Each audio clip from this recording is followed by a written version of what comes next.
Ole aku mahpes. Ole pese. Amao malo. Susi apa?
Adam whalatai, e o mai male pese male siva, peitai, o mato o mai male pese male whaafia fianga, a song and entertainment, leo o mai ma ma matautu I whalatai.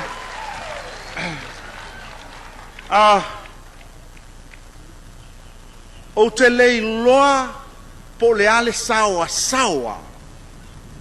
O lo tupu ai whawhita uli lea I Amerika Samoa. Ai o lai whaato a tau a mata I upolu. Usi lau mai moa, ma lau sila. I le whawhita uli whaato a tau a mata I upolu. Au te lei loa po le ale sawa sawa I Amerika Samoa.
Kopo.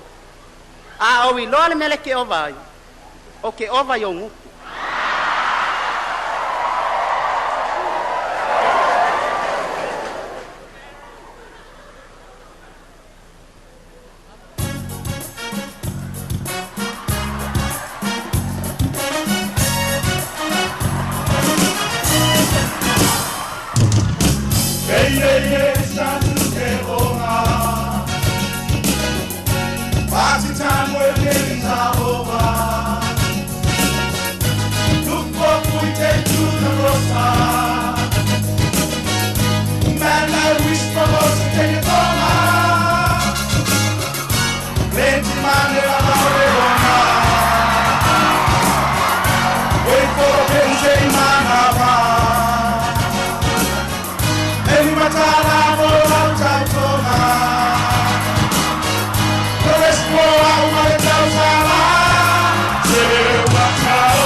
Hei hei ke rako poi unga alue ka penga ma ke mea ai. Ka puhi o uku awa koe kali mai mea kai a kusa ukala. E ua o ono te aule ana ka lue lo ki ngā. Ua umaro ua lare ka mau mai me lo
le barea.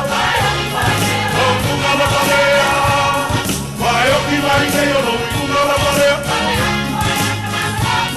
Pia kosia vai o ai le barea. O kunga la barea. Eni mamani ka prepare isi o uhaima. Mama ka wo ya ya ko yo na mai mai. Se alo pa mai o na o le ko ya la kona. O ya la tele pa ma o ni ya ko ua lo pa o ya lo wola. O se le ko ya ta o ni ma ko se pila pa ma na lo mai kita. O ko mo le le ku na o la mo na le ya o le ko so na u.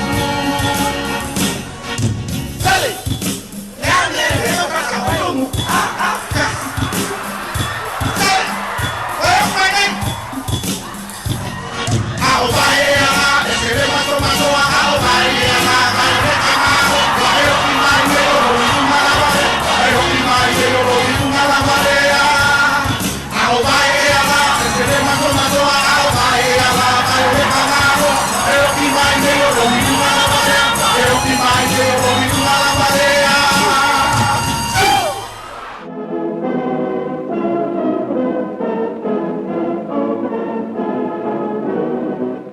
January the 1st, 1962, and with the new year comes the first independent Polynesian state of the 20th century, Western Samoa.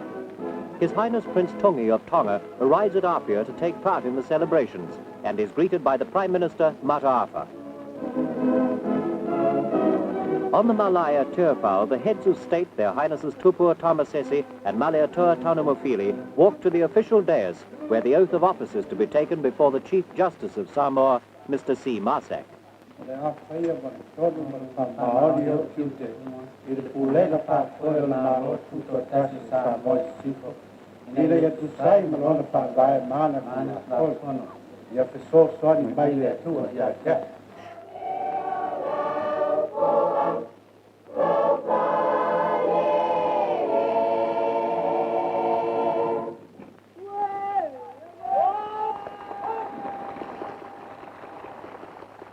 Now, on behalf of the head of state, and with a full sense of the historic meaning of my act, I formally declare open the first session of the first Parliament of the independent state of Western Samoa.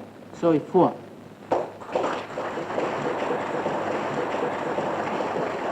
Alo bala wina fa alo wina kato au fa tasu ne yas. Le mamaru o fono fa tu la fono. Yes, I for.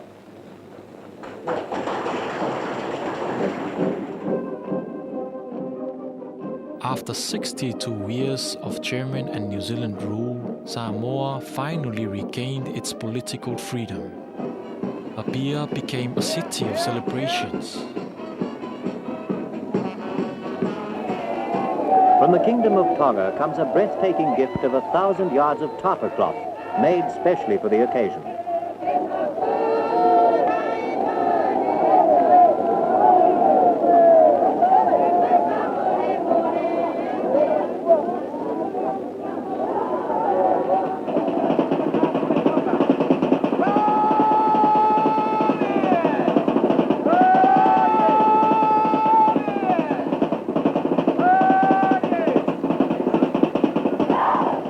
Orators thanked our leaders and ancestors for years of patience and carefully weighed decisions that had made this day possible. Pastors gave thanks to God for the spiritual guidance and wisdom of our leaders and cautioned all citizens to remain true to the country's motto: Samoa is founded on God.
te fasi silatu to ya matali nei te on manga fono au foi tu la fono ma lolo sai mota e lo to te se vai ngolo to e fata ti ese tatu to on manga mo malo longa lo sau no le fionga e sui pa le mia o te pala o fionga mo fa o wino lo sau no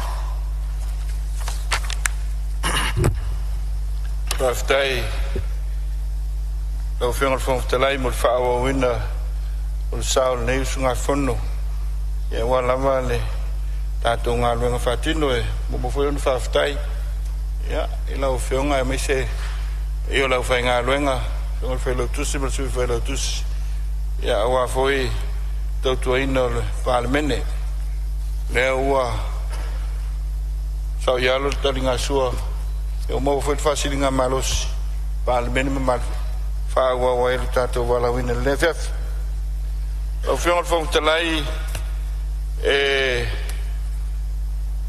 mal fai tato malo longa o mai ya le launga le neimtanga luenga ya yana am tafayoi tulanga fatino la ofenga le fontelai ya le mtanga luenga nga luenga la wainga martina tele na tele poselelo ya ile antoanga o mtanga luenga lo yai e ona yai le pulenga la wainga ya ile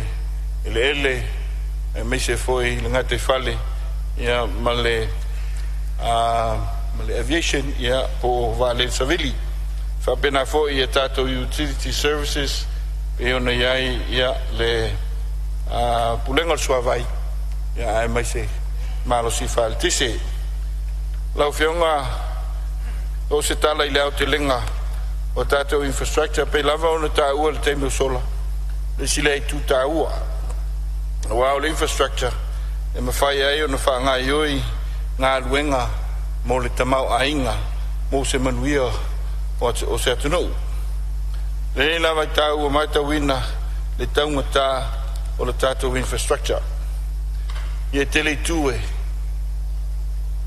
e mafuai le tulanga la lewa si la fainga malo ina ye to si tila ya na faing fa vai ile ngata ilea ya alfatu langaina nga luenga tal fengai ile opose lilo ile tulanga na tupu mai ile tato malosianga fai tise e lava ona manino yai ya le nei Palemene mamalu ya ile tulanga lo to ai mai le faingo fie ya le fa moe pe ona ya ile terminei mo le sila fea o lo o tulanga mai se tulanga yao ona mana mi ai se seleni se tama ainga tala fengai e ma fai ai ona sitia ma ia fa le leia le tulanga uti o iai le tato le tise ngosi ile tulanga iai o lo si pe dunga le tama ainga se tato tunu si dunga le mana mianga o le tise tulanga fa pena pe tai ele o tulanga mai se tulanga le lei ya le tulanga o iai a tato wafi ya ma le tulanga o lo produce mai ai e polo ngosi mai ai le tato ele tise le se voila le vaenga ya o foi ona to silsila ile ilo tau o tuta la fengai e mai se le pule ina le leio a seta ina ia mafai ona ngata ia fausia ia fa le leia mai ia fa au fa ngaina pe ya o tato ngalwen tele nei mo le atina manu ia se tato teno lona lua la o feonga e lo tilo ia ile fainga fa vai to tu na ia le fa tinonga ngalwen ia po functions la feonga ia se io sai ma la o feonga mi stalo tu la mai fa la vera feonga te fa sa ia le mawatu se me vi fa sa o sa noi a tato tala no e tatina io infrastructure le tato tala no ngalu tele e tape o awala wafu e tape o el tise o atina te tele e whalangolango ia isi ta mai atina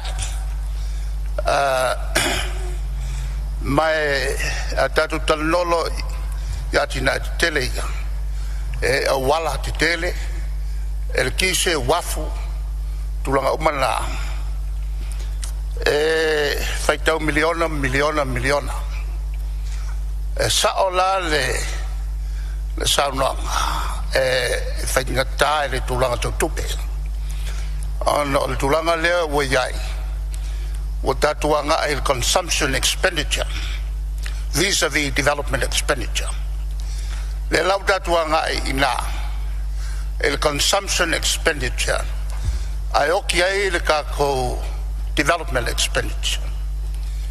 A le lau saunoa le Minsta e tau tele le tōtiro iai e leanga o e maua mai iai i a Seleni mai le development whakupe ai le social development e le mawhai o na atina le social development tulanga tau waonga tulanga tau whalmai pe ale lava le atina ale atina e whalaolango e wale te tele infrastructure development ai mutua whaingata le tulanga la ona le ua esen mele o tatuanga iai o tatuanga e mo meo consumption expenditure e pela o mea ua mafuri e tatua tinu le teimil nei pela o se tulanga la tau te le saunanga se koe kilkilo iai il whavae o tupealu o le wanga i el malo alo fa sa no fiona de te territoria ia tu atu le no fa wol sa no no fiona sui parmia aftai fa mawina ile nganga tu mut fa lalo menatu lo ngai mai le tulanga voile o le fa ngai no tu pe tua va tu fa ngai na ma ainga ai le fa nganga tatu tupe ia mo le atinai tatu infrastructure fa mawina tonwe setemi ia ona anga ia tule iai wa le sile vaenga lo na fa ia lai ona fa le ton o tatu resourcing our framework o lo fa tupe ai ia tatu infrastructure pe ia ona sa no ia lo o se leni o lo avatu i tue i tatu a fioanga e atia e ai ia o wha moe moe ina i atina ona ua matau na iail mativa a matau na o tangata i fafu a matau na leto i masani o tatu tangata i le ngā lulue ia i whaatuanga lau te lenga lea lau whionga e la o tuese tala si taimi whaing whaavae tue ftunai ia au alfa tinungo ngā luenga a me se foi lau whionga le whongu te lai ia ina ia sila fo tilo technology tala whengai ia mo le ngata ina ia a mawhai on whatino ngā luenga whawau sustainable ia me se foi ia ina ia fisosoani ia i le tātou renewable energy whateitainga ia o le tilo ia pe ona ia i le nevei tau i malo sianga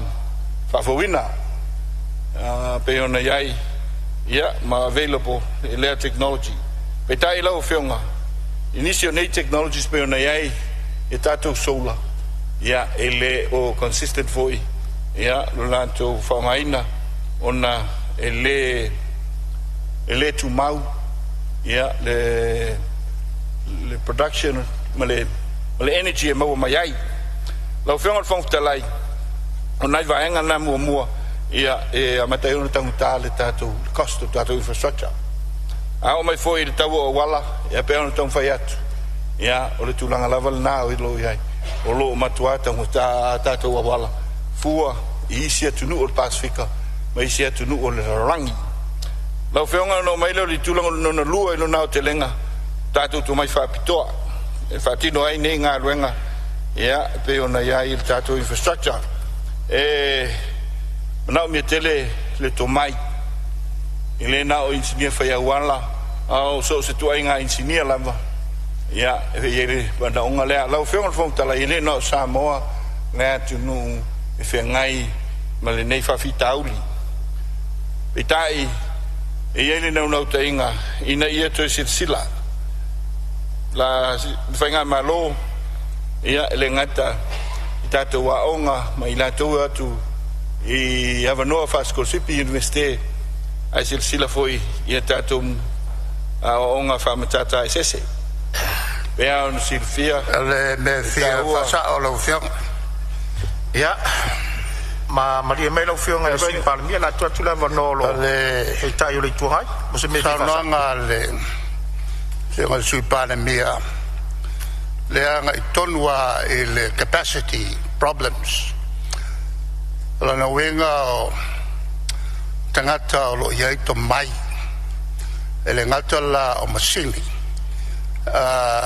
tona lava equipment fati no eta to ngaluenga au tangata ia to mai ia la le wala mfayai on la fole tu le se fautwana al mafuanga la o le mele o le tawafo o tato ngaluenga ina ia mfai on la tawafo tu tusa mai tangata tono tato atu alona wenga o le yai lia lato o lo yai to mai ata wafola e compete o le mela tau e titul e tato o le ofo e pitusili o le maulalo a o tangata o la yai to mai e tu sape tolua ia tato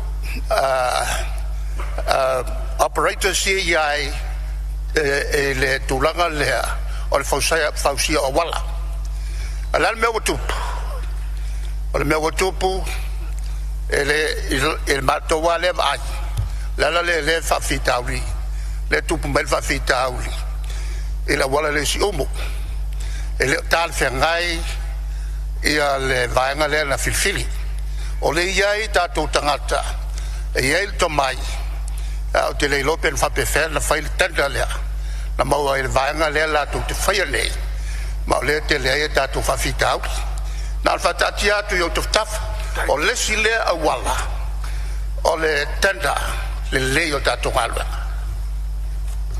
no hiong ar fong vetalai ya no si on sai mala lo fiong ya se tu la vano ile po si va ngale fa popo no o de sa tala se me fi ma fa mamla po se ya me fi fa sa ya se sa o tato wala ia pona taua le voi sa o tala ngia le tato atina tele infrastructure wala le nga isi omo matato ala o dam matulanga va pena ona le pe matawina polo keti te tele ia o le fa tupe mai i mo fa tupe fa e le ATP ma the World Bank e ala to qualifications e criteria fa ta auto mai e taona usia company Samoa e po company o mai e ta wofo il fa ngonga renga nei tam faila ia o na fie to no fit filinga e pela al bele tu la mai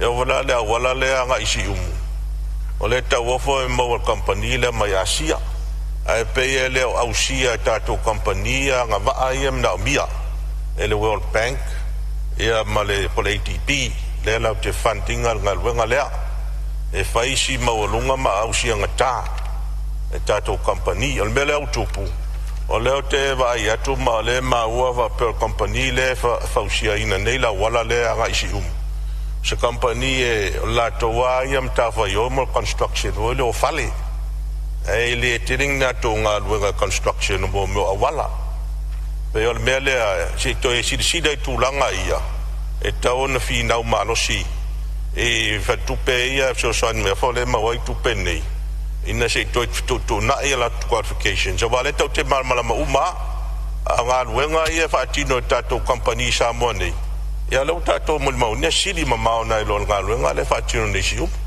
e pe o tulanga na le foi si ati da lumana o le i filfilia ia ni ala company ina te ho wo te tula mai na tulanga pe ole fa poponga le ala o fionga le fon fetela i dem tau pulea ya to tu le vono lo fionga sui palmia ya fa ftai fa mawina malenga fa lo le la tilenga o tuanalu mo le silfie le tulanga o le taufo a me se foi ya to mai fa pitoa pa de ne fa moni le leile vai nga pe ono tom fa tu te mo solo ya ile le o ato o se capacity technically ya io tato insinia nei e mata ile tulanga o le designing o tato wala o sit fia e ua o le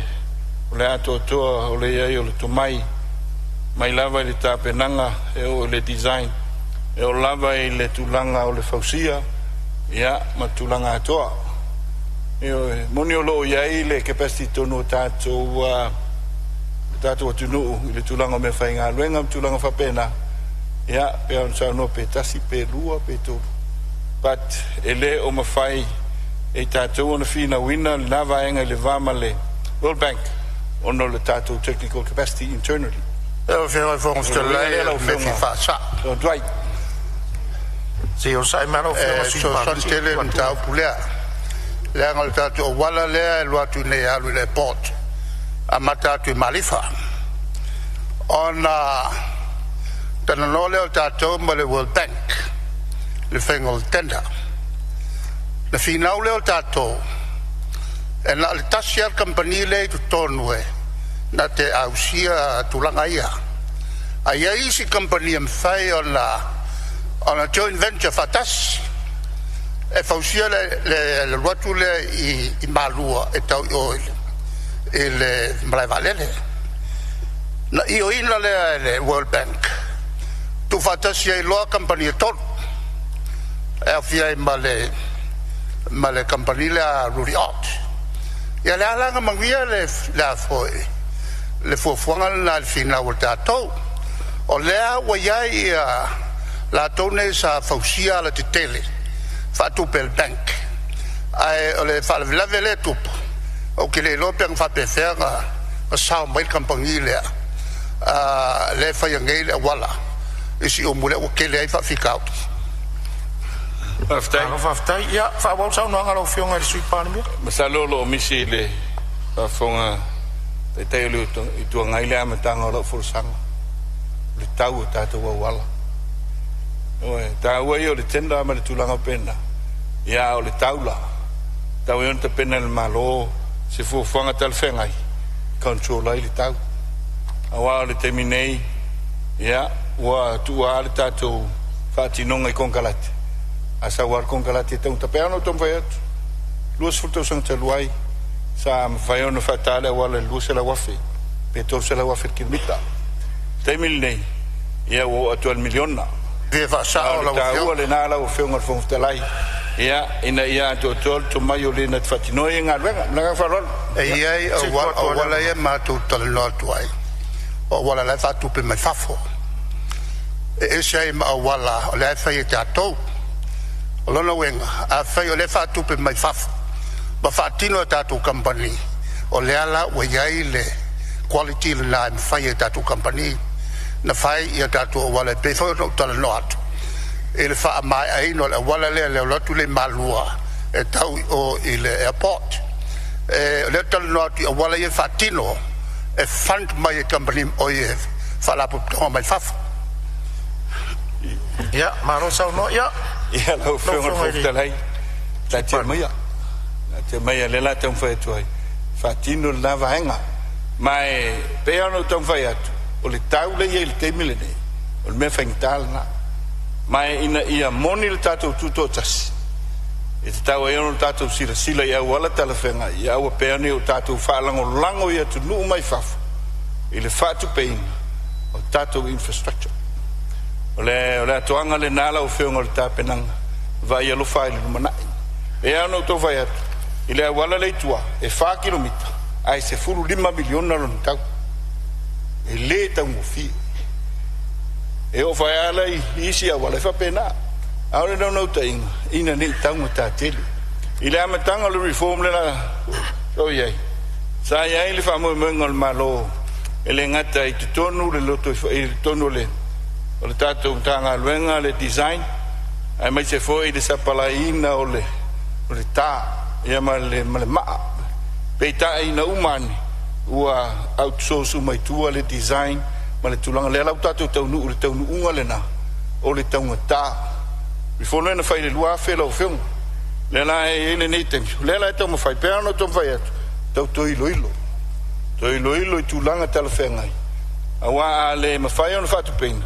Ia le mana onga le lima sul valu awala nei fono. Le mafai. On fati noina. Petai ia o le tom fai atu le na. Le si vaenga e tom fai ai. Mai le tomai o le planning fu te tau. A mai se al tatu asset management. Ta ua I o le vaenga lea. O si vaenga lea peisa tele ina le manatu ma mawhai ai. A o le vaenga pitu ta ua lea. Lau whionga whong talai. Le mai ai o le tatu whono I lea so. As whareili. Sa whatino ai lea se singa le.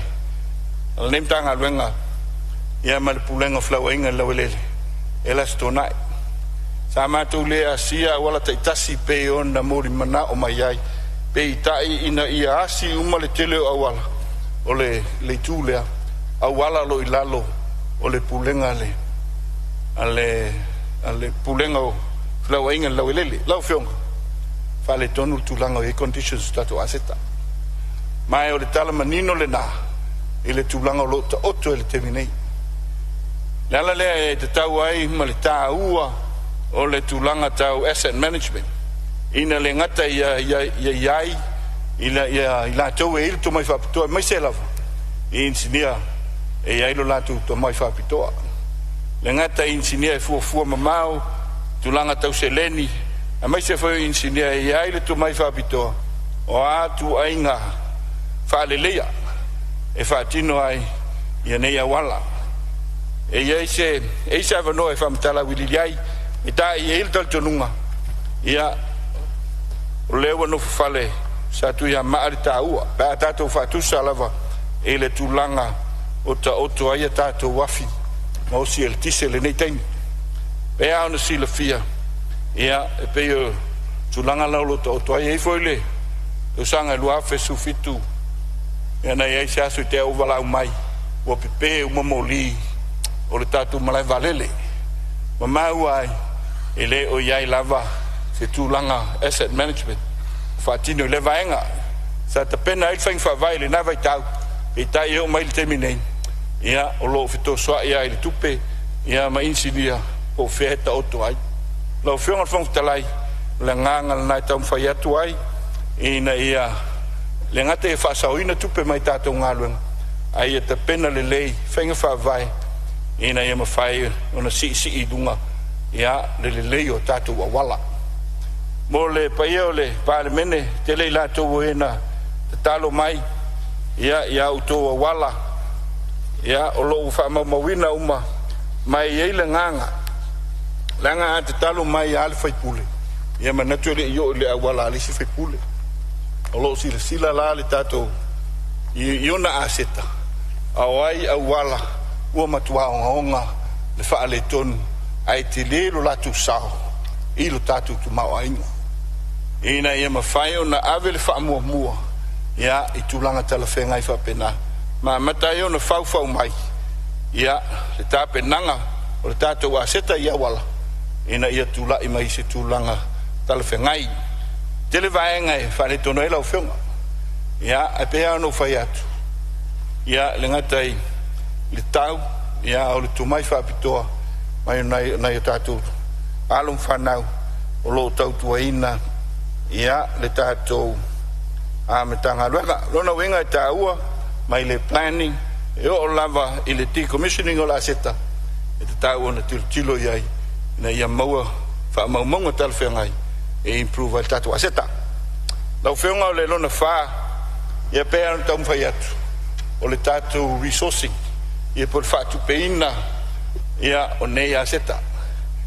Pea o na whai atu I le point mua ia o alu lunga le tau lona winga wa mata o na tātou tilo ia ele tu langa e whatupe ai ia tina ele tau ngofi lala lea ia te tau ana tu silan maloi whang whawai ia i se whainga tala whengai whatupe ai ia on silfia lo iai tu langa tau fiwa levin tu langa whapena petai ia elo iai fut whamumua ala whainga malo tu nai ia ilona whaongai na la sila e whainga malo ina ia tala whengai le vanga me viva sa o lo fio ia se tu dai mai lo fio ngali tai lo tu ngai mo se me viva pe ia si to le tu le mai sa longa a sui Palemene ese a wala le e a wala ngalue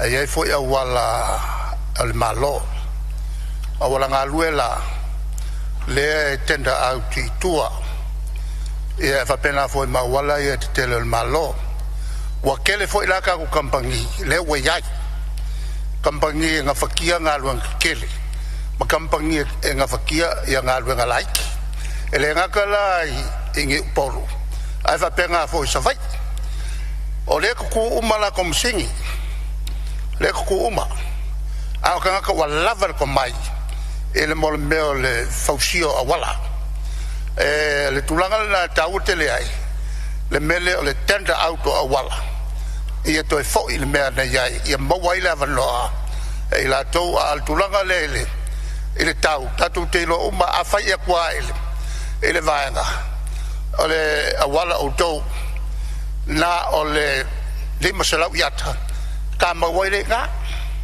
ka le masala ya ka uma o tulanga le fa pe mai e til kilo e fianga o fianga uma i lima sfulu tasi tu malo e kawa uma ia wala lue i la tu watina e le se tu malo e va pe e le fataua ia la tu tua mota e tau an fu tau ia fai uma a wala tu malo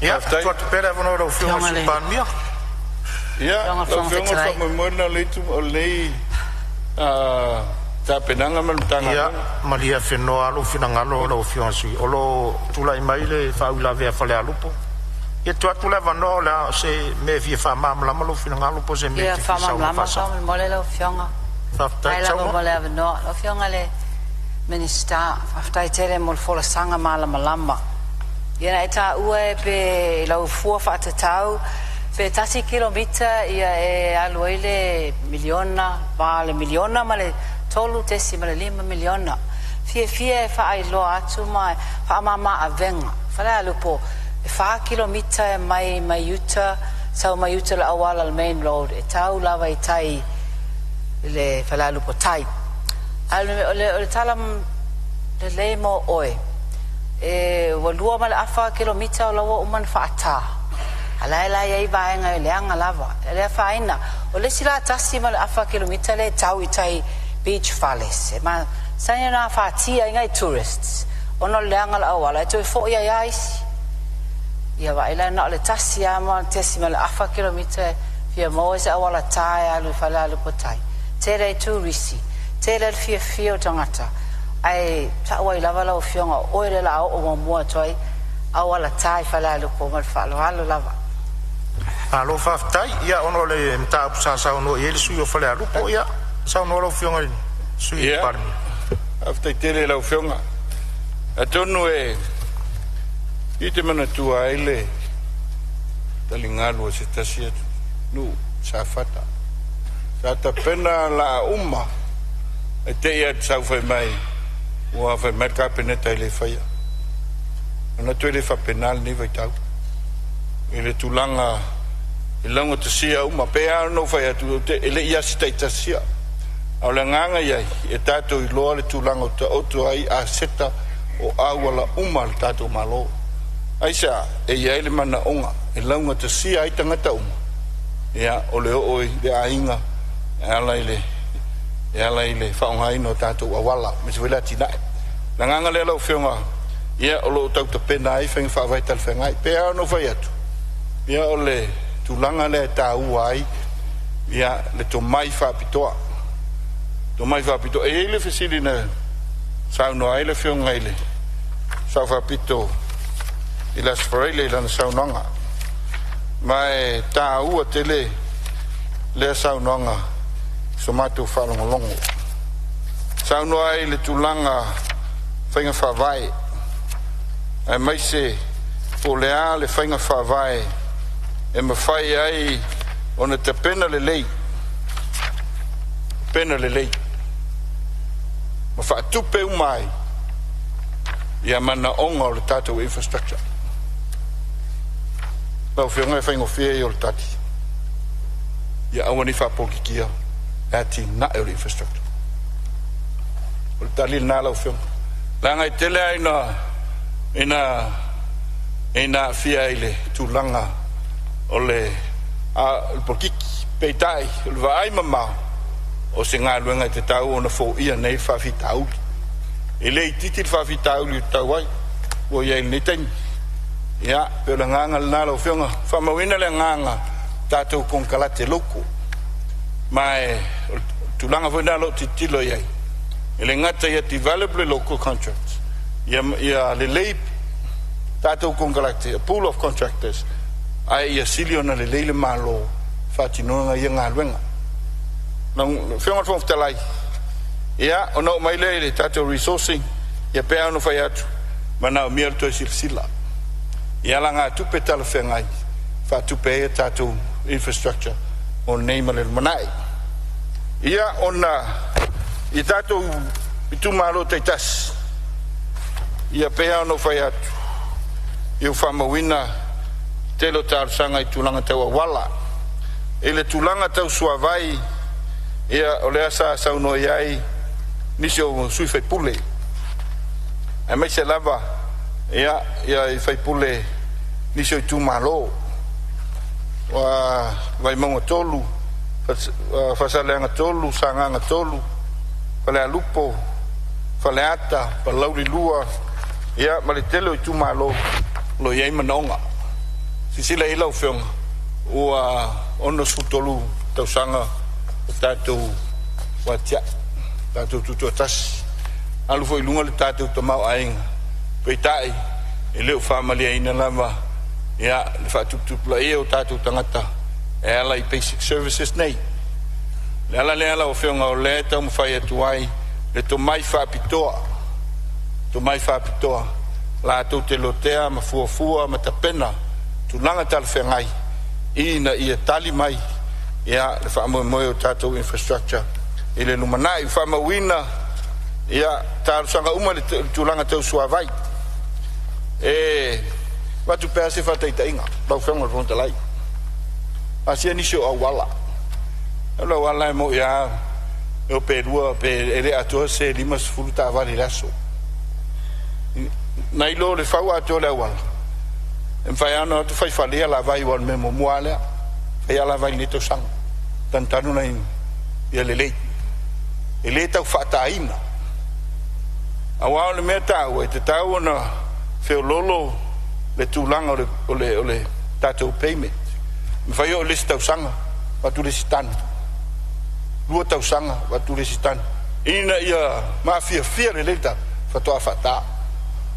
Fuafuanga na, se fele tupe a lai family e na le tele o tātou tungata peitai a ave tua i tātou kongalate leo te lenga o le whai ato le wala le te metasi le ala le lau whionga ia tātia mai la ngā lue ai tā ngā luenga ma le tā penanga tala whengai e ai nei me tā ngā luenga sa mai o lato finangalo i moli a wala ia ai mai se foi le tūlanga o iai leo nanga le PC ia inisio a inga wa mu o a ngai uta tulanga tal whengai pea on sile le tātou tala whatau le tupe o na wa iai tupe so swani ia e so swani ai i tā penanga na ai se na un whamatongi a le tulanga o iai le tātou IPC o le tātou install capacity te mili nei service ai le tātou o tunu le ama le fitu sur wha megawati o le peitai o le output o le tātou production ia po le tise maua mai ina ua ola tatou afi ona o le tolu sefulu ma le fā e kauati a o le pik ia po le pito i lunga lea o le capacity e mana o mia le tatou atunu e i le tolu sefulu i le tolu tasi ia me kauati lona winga e tasi a le afi e le ola o pere si vaenga le tunu o le onga lea la ufionga le ala lea ta ua ai le tamu fai atu pea lava pea i le to mai fa apitoa la tau te fua inga te tau whanga ioi lea tūlanga o tātou infrastructure ea o lea o te lenga lea la ufionga le whongtalai ia le tamu fai e tali atu mana unga i tele o tātou tūmalo o lo iai fo ia mana unga i tūlanga o le wafu pe ona iai le whaloloto inai ia o tātou isi umu pe ona tāua ia pe o le nganga le nā o le neimtanga luenga wafu o taulanga o la ile mana onga le nā ia o tātou Palemene ia se tūlai mai lau whionga le mo se malolonga lau sui Palemia sana lau whionga le Minsta tai tai rituanga a sui Palemia le tūlanga o fuafuanga mo tātou el tisi o le mea nā lai o nā ave tātou wafia mai tanunga manono e tu i tai fianga o le tūlanga o le noise level o le pao wafi i tanunga manono nā lai o nā ave mamao ai ko ngā vao ia o nā tai mai ai lo leo o mori nā e le aise no fuanga e la tātou o nā fausia leo tātou o tātou wafi anga i le i mo meo o le afo e le tise mau mai le vai na o tātou i le lima sfulu pesene whai ona wha el tise mai le vai ma le wind power ia whapefo i ma tātou malosi e mau mai le la ona fa o lo lai le o le afina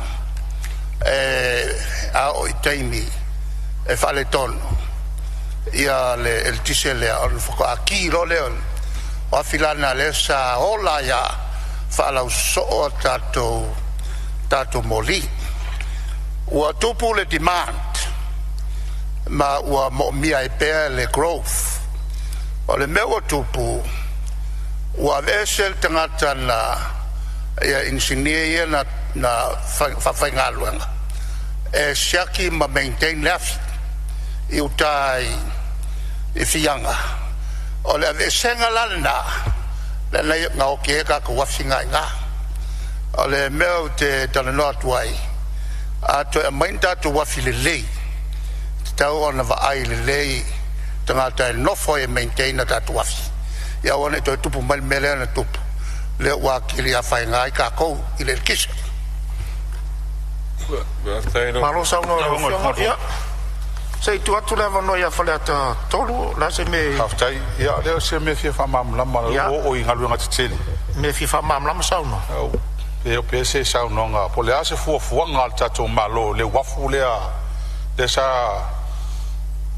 le anko a fio mai konkaluai o le amata i vai usu leo ha fu fa ngongi le wafo vai tele anga le manga o vai usu po le ale se latest o le ase kala mai le wafo le ko silsila mo ka ko vai fa ke le fa le kongo le ofi ka ko wafu lai kai sa ki nga ele o kong o ka o nga ve fa mo mo ka ko malo le nga ka ya adwe ngol ka ma ai mo nga adwe ke le so so ngi mo ka ko ya ma fa lo lap yo nga sui Palemia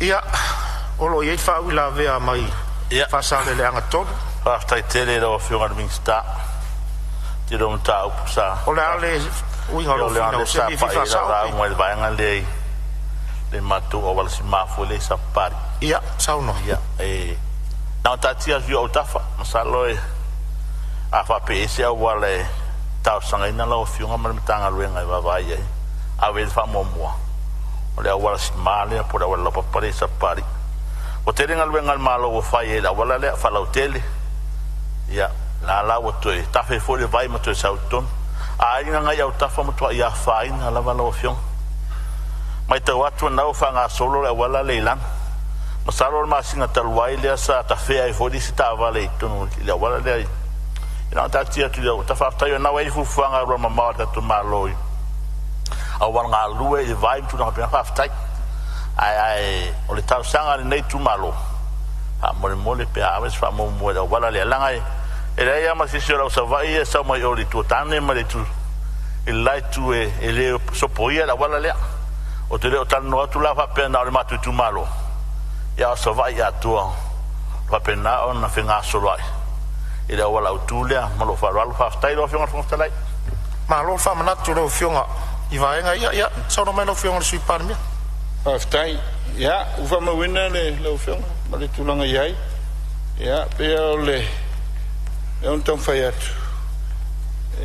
tono eise, si temi sasu, ya, po si tau sanga fayanga, design locally le, tatu ngalwenga na, ya, pea yai tu mai faptoa, le ufa mawina, ya, wale ngai luma, watu pese fatai ta inga o vaenga ia, e peo inai, ele tu amoa ele le vai male no e pea ona pama ma fa male pe nai le la fiong ai ma fu mai ia ona ua o matana tanu e tangata me sa tau lai mai ele vai o to slowly le na anticipate tele ile sam so lo le vai ua ia walu loi im fa le tono le fiong fa pena fo yo le tua moa to si singo amo le ma sani ona faina fo e ma fo mai tan e se ve le tali vai na fai e le tala fengai e fai lo le tali vai yo amata ona peye e o pongi te tonu le vai ona ma lo si lo io il presai e una e fa tu puoi lo pe fea pe lo winga na ta u ai to mai fa pitoa e ai le minsta sa ma to nga luela ya e un mai fol tausa o le ia se tono se insinge e fai un marco e pokiki lo le winga le nga ia ina ia to mai le fautuanga tal fengai mai ai la to e ia to mai fa pitoa le ngate le matanga luenga ia ai mai se foi ia fai un tal fengai ona o le tulanga le ia e unga fianga te mau ainga ai mai se foi ia o nanga lau fionga ile fonftalai ia o le au te lenga le nā asi mea ua lea pe o na iai o iai fuwhanga le whainga malo o le tulanga o le tātou utilities tātou swavai ma le PC ia mai se foi a tātou fisota inga o au nanga nei e le te tau o na tuunia i lalo e o na earn mai iai se tātou tupe maua aisa o tatu to mau ainga fa mo runga ia o matanga luenga le to nganga le na ia o la sila foi pe no tom fa ia tu temo solo so sila fainga malo ele fetu na inga tala fengai ina ia mo le fa mo afionga foi ia o lo pongsa ia pe ama le valu miliona le tau le tisi e alu ia ile fa malama maina o le tato tu no e te tau fa mal malama al memo mo e te tau na ola tato fa la malsianga ai te se lo filma ia o le te lenga le na fa mo le dentanga lenga ia sei tu le no te tai tu ngai o se tau ale tau pule sa no ia le sui Palemene le tulanga o tato watinae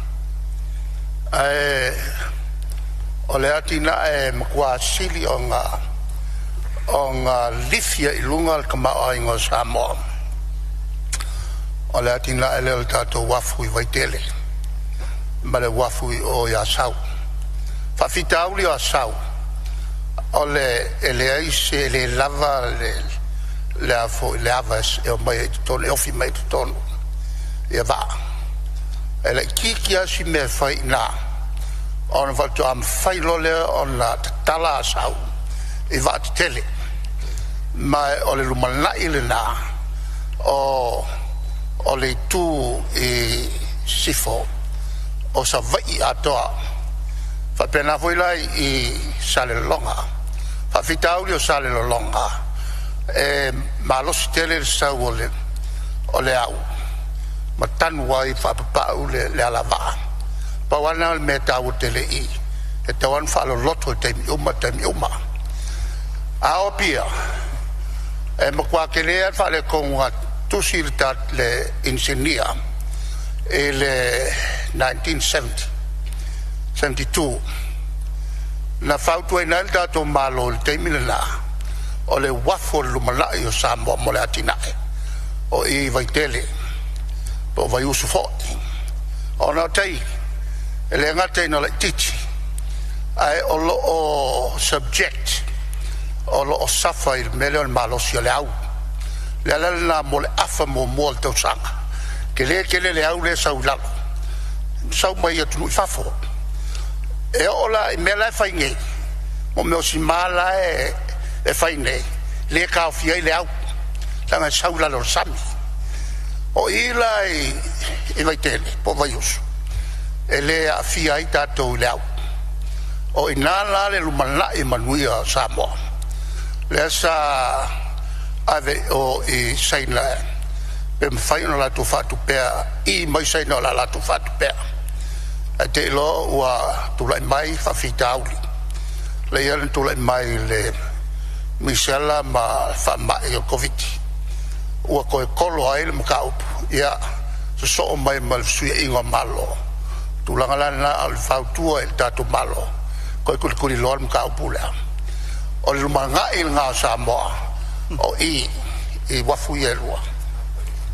Alo whaftai, ia, lau whiunga sui Palemene, whai umai a saunoanga, lo matau atua, si ui o lau saunoanga.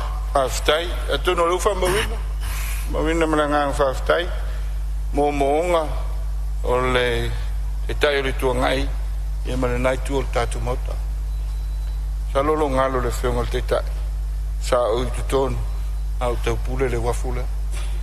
Ma le vai manino ia e uma taipe au mulfanua e uma tau sanga o le ola o dredge o tau ese lo noni ia e tati ia se tatu fasoa I se siaso pe anga I fatino le ngaluenga ia I se tau sanga Fasa o malmatu tal normal company ia sa ele a toru masina la que trash a koa ile ia le I vai tele ia la to vat tele fai ngofia na la to fai ngalo kale ia tau to mai alo fina ngalo tai le tuangai ia o sei a si e fono fa fenga fa vai malo ia mar fenga malo fo tu la mai nei kai ia sono mai alo fiona sui Palemene ia mana to le to ese tal ale non e sau le I penon fa penat lo fiona fa telai la I fai se ngang fa ftai tai lau fiona mal Palemene I le ngal wenga I le nei vai aso mai se foi o fiona I fai pule we sa sau no ia wala va tau so foi ia le nei mtanga wenga wa le tau mo fai atu pa maliaina tatu watunu ia tinae tatu watinae o lo tau mwhai lava I le se leni o lo mwhai ono whatino petae ia e mwhai ono ngā rue ia mauto whon whawai so ni atu nisi ngā ruenga e nei e mwhai ono whatino marelei o whiongan whong talai whai usa mātu tala nefeafi e ngā ngā whawhitai e leo poi le lilo e le nei pai inga fau ma le ngai mai o le ainga le whatuatua I le tua Samoa tas ia whaleo ai le nganga whawhitai ia le ainga mai whawhai ma le au lango uma Samoa nei matunu e mamau whawhitai lau tau nangalang tai atu le feonga le lipa le mea le laule le mali toa I la autou taulanga tatali aftai alofa o lea ua tulai le tatou whainga malo aftai atu ai or ka peneta feonga I whaipule ono la tu tapu inga tatou ainga I so se matawhale I Samoa nei ma tunu e mamau sunga I whawhengai ngai taulangi mau tau whaletua fionga I teitei whono ma laulau a whono a inga o mawhtanga teitasi ai a tupu mai e mwhalupolu lo tau no piai tau tua mai si o tātou a inga mai ngā whauwhai whawhitei tele mai si o tātou a inga lango lango I a inga uo ma rau mea mamai o e sa awhiwhio mai a wale wha moe moe o Samoa whawhitai te tālo whawhitai alofa whawhitai le anga le leifoa o tali le atua I la autou tautua ai tau marele lau whionga poftalai e via whawhitai asio mātou tu malo whalea lili I sisifo fiola la ngafa malalo nofo tawanga ese e te whalea lili ale au whainga luenga tutofia le tua le sua lau sunga le toeina whatonu lau sunga tuna moso yosia malfatua ya susana a sunga I prestene matai tayo e kalisia o lo ngā lulue I lo tato I tu malo mau tau whaletua malo te talo whawhitai tāpuai wae manuia ai whaiva o lo tato I tu malo apena fwe lau whainga luenga tutofia le tua sio nou lau sunga le tone wili malfatua a lau sunga le kia kono whalongo malfaletua fale taua malfaletua a lau sunga le tau simtanga ruenga whawhitai tele a le loa loa o le au na le tala le lei lo tato I tu malo mautou faletua whawhitai talo malo tāpuai whawhitai talo whamanuia mo whamoe moe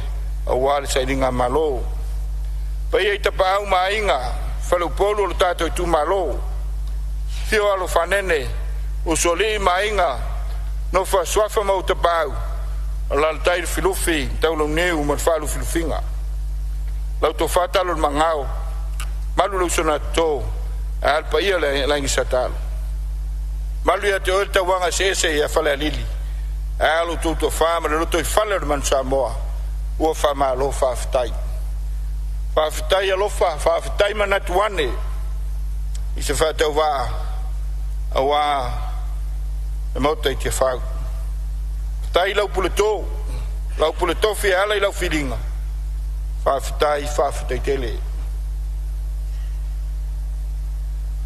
e wina luta le angai mai le tau nuunga o le whamoe moe au whalea lili aia o le nuu le ainga ta alo lava tama au le uso whawhitai uso na sa mātou tau wā lau tō whasia e lau tō whātu mana wāo ai mai se lau tō whā tui loma lands whawhitai le whātua toa whawhitai sa ili malo mo si o tātou I tu malo whawhitai le paia o tupu mai o le tātou I tu malo lono e ale no whaaswafa whalea lilo lo ai tau malele mai atunu mao ele lilo ila lo lau tung ngā luenga alofa o si o tātou I tu malo e mai se lau lango o le wha moe o le whaipule au whionga le whongtalai ta Rusia e nei bitu le tu malo fa moe sa fenu yo mal tofio le fionga e fu mono mai ava a safo on von talai fia fa fitai a inga wo mai masani a ale tapu inga e kale sia iso se fata faita ulanga o lo a lo fa tapu mai sungal te fongo le kale sia sunga ya sungal toina ya in fatu sa malo fa tu fa fitai fo tua whaafetai whamalosi. Sunga whaiwhau pensione a whotai si manu ma whaltua. Whaafetai te talo. Sunga whaiwhau to ina ia pesta wā ma whaltua ia inga. Ma lota pua. Sunga to ina ia Simeona. Taefu ma whaltua ia alofa. Tato pulenga i sini sifo. Ma lota talo. Lau sunga tia konto ina. Lau sunga whaiwhau ia nepo. Anai ma le Galesia. Ea se tato au lotu. Peta ia li mama le whaltua. Whaafetai te talo. Ma lota puai. Le ngalo sunga to ina. Ia auta mua ulu. Ma le whaltua ia whiula. Le Galesia. Aia sa tuala ma le tato nui whasto. Whaafetai ta puai te talo. Nai matua fui mo nonu ma le tinai au lau i Australia. Whaafetai ta puai. Uso matua whawhine ma inga. O lo te talo ma ta puai mai. I tawhai whio le larangi. Whaafetai tele. Whaafetai foai. Whaafetai ta puai. Whaafetai whaiuso. O le paia inga lo na lua. O le alofa o le atua. I la utou la lango te talo. A inga umai samo nei ma tutuila. So se tu malo ma so se afioanga. E le ngalo la utou ta po inga. Ai mai se le anga ia tu al fatu tua i le atua Samoa tas. Tu te le i alo. Ai sa tu la lango. Whaafetai whaia inga le lei. Whaafetai lango lango le whainga malo. Ala fionga le laule le mali toa. Umalia le loto, umalia le nganga. I lau taulanga, bo Samoa, o nau whai. Ia, si o tina, ia la taua. Ia, o lau tapua inga. O le whaamanatu whai pea.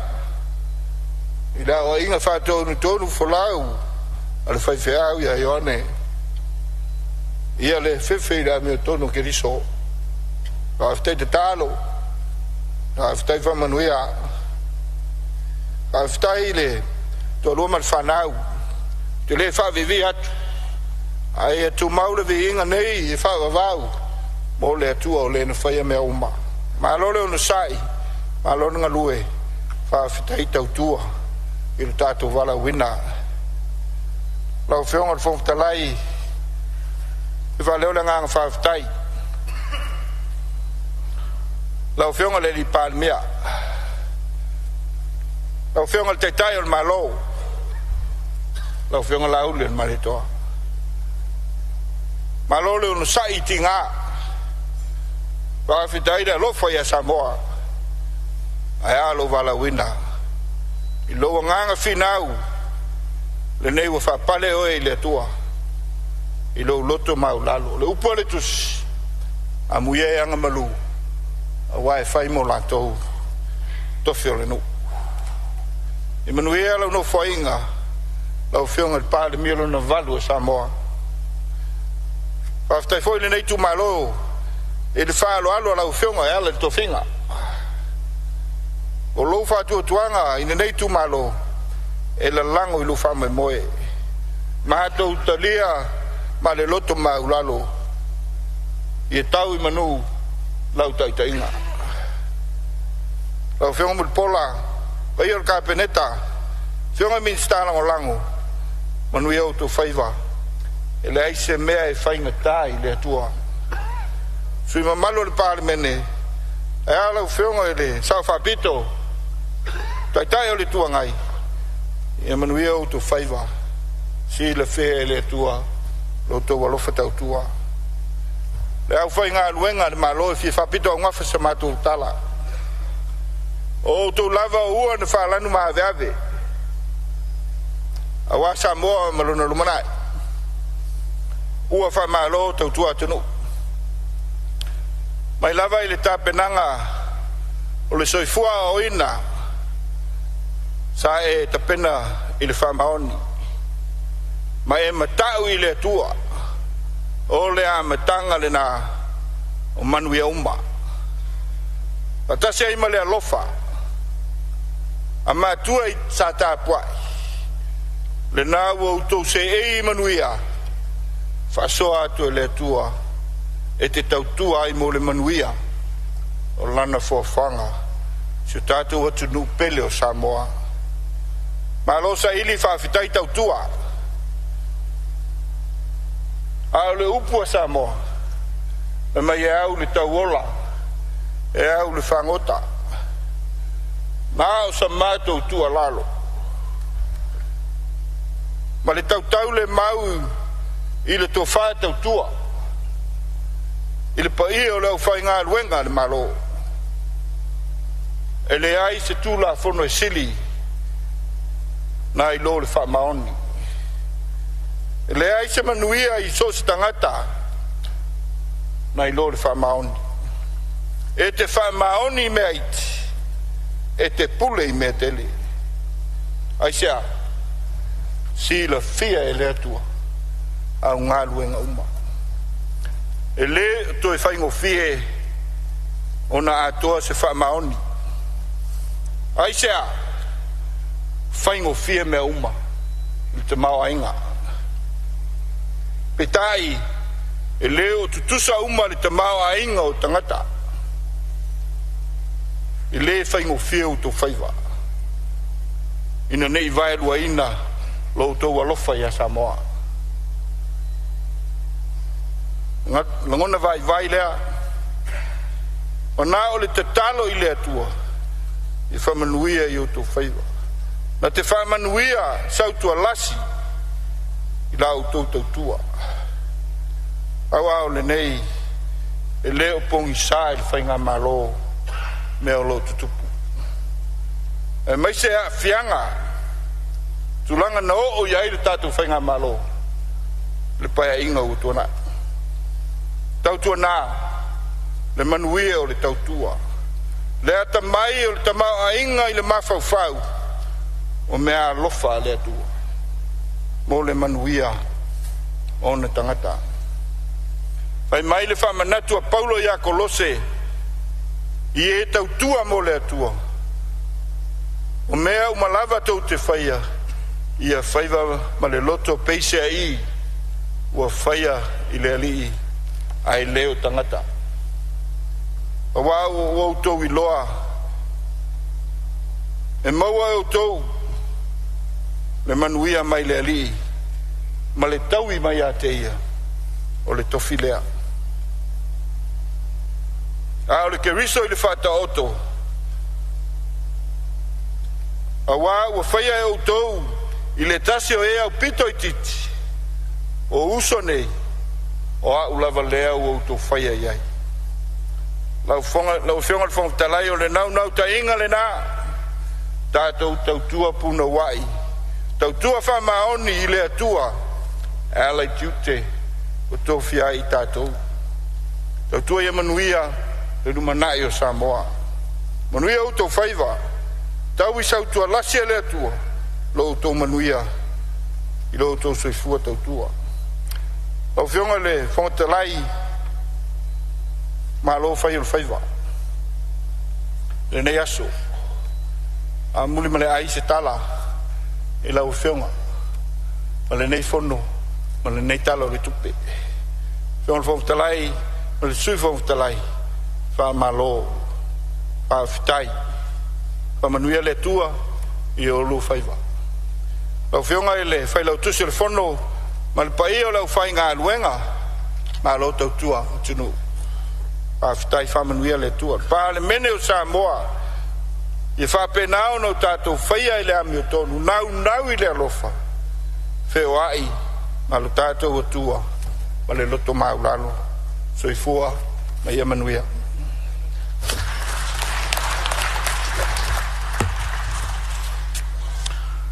E manatu o lea ua mai auna e vase le tau whai pe o le upu i lau ele ele o le tua masanga. Sala ia ina so wafula so wa wa to ia ti o le tautianga. Upu foi o le atunu a tafe manino le vai mai atu maunga. E mole maa o le alia. O fa malor sa unoa, fa malor su ile ula ala il fa mala mala maina fa pula nisi o mtau. Sa mai ele maota ai mai se ai o lo la tau ave ina fo o mta fa yoi. Ale fionga ile li Palemene e lau afionga i le sui Palemia. E le whaingo fie le pale ma le folau. Ma lo le ono sa i lau afionga. Whamanuia le atua i au tō whinga ai maise o le wala wina. Alo whangia e le atua lau soi fuaretino ai maise o la le anganga. O lea ua maea o na tali fuaitau le malo i mata upu sa langa e suis fono. I saunoanga whala wa i tele i tūlanga tau tupe ale malo. Ma le tamao ainga o Samoa. Ma whainga whaavai tau tupe ale malo. Ua wha malo saunoa. Whaafitai lau a fionga sui Palemia. Ma min star kapeneta. Mo le whamanino ina o mata upu e le ngata mo le silafia e le Palemene. Ai o le whaafonga tapua i mai a Samoa. Whamalo whaafitai. Ua mai au na whaatu le lafo mo le whaitaunga whaalua le tūlafono tau whaofi. I le aso ono o ke topa lua afe luas furumale lima. Ma ua whaapea o na whaalua ina. O lea o le atu ina atu lori fisili. O le a whaitauina nei le tūlafono tau whaofi o le whaatauina o tupe lua afe luas furumale lima lua afe luas furumale ono. I lona whaitaunga whaalua. O e uwhinangalo i ai saunoa male ioe. Au ese le ai. Ua manu malo le ioe. Stula fono whatangai na ele whatawina o nisi o whaingo tupe ma le whapatunga tupe mtanga lunga tupe. Ma le teunga tupe le teusima vaenga le malo. Ma lona whaongai na whapatoa ngā lunga whatino mga lunga whatino la ite tuina o te mtanga lunga mo ofisa. Ngā lunga whatino e tuina tuisi vaenga. Ma ngā lunga o whaia vei masui o le malo. Mo le teusanga whale tupe whai wina le stol sulu yuni lua filua sulu ono. Teusanga whale tupe lua filua sulu lima lua filua sulu ono. Alolo fio. Ngā luenga so ai. Au le ialo atu i le loilonga au ili ilo tūlafono tau whaofi. O te fia whailo atu, whasaonga la iti ua maea o na whaia i le tala whatau au tuar tupe.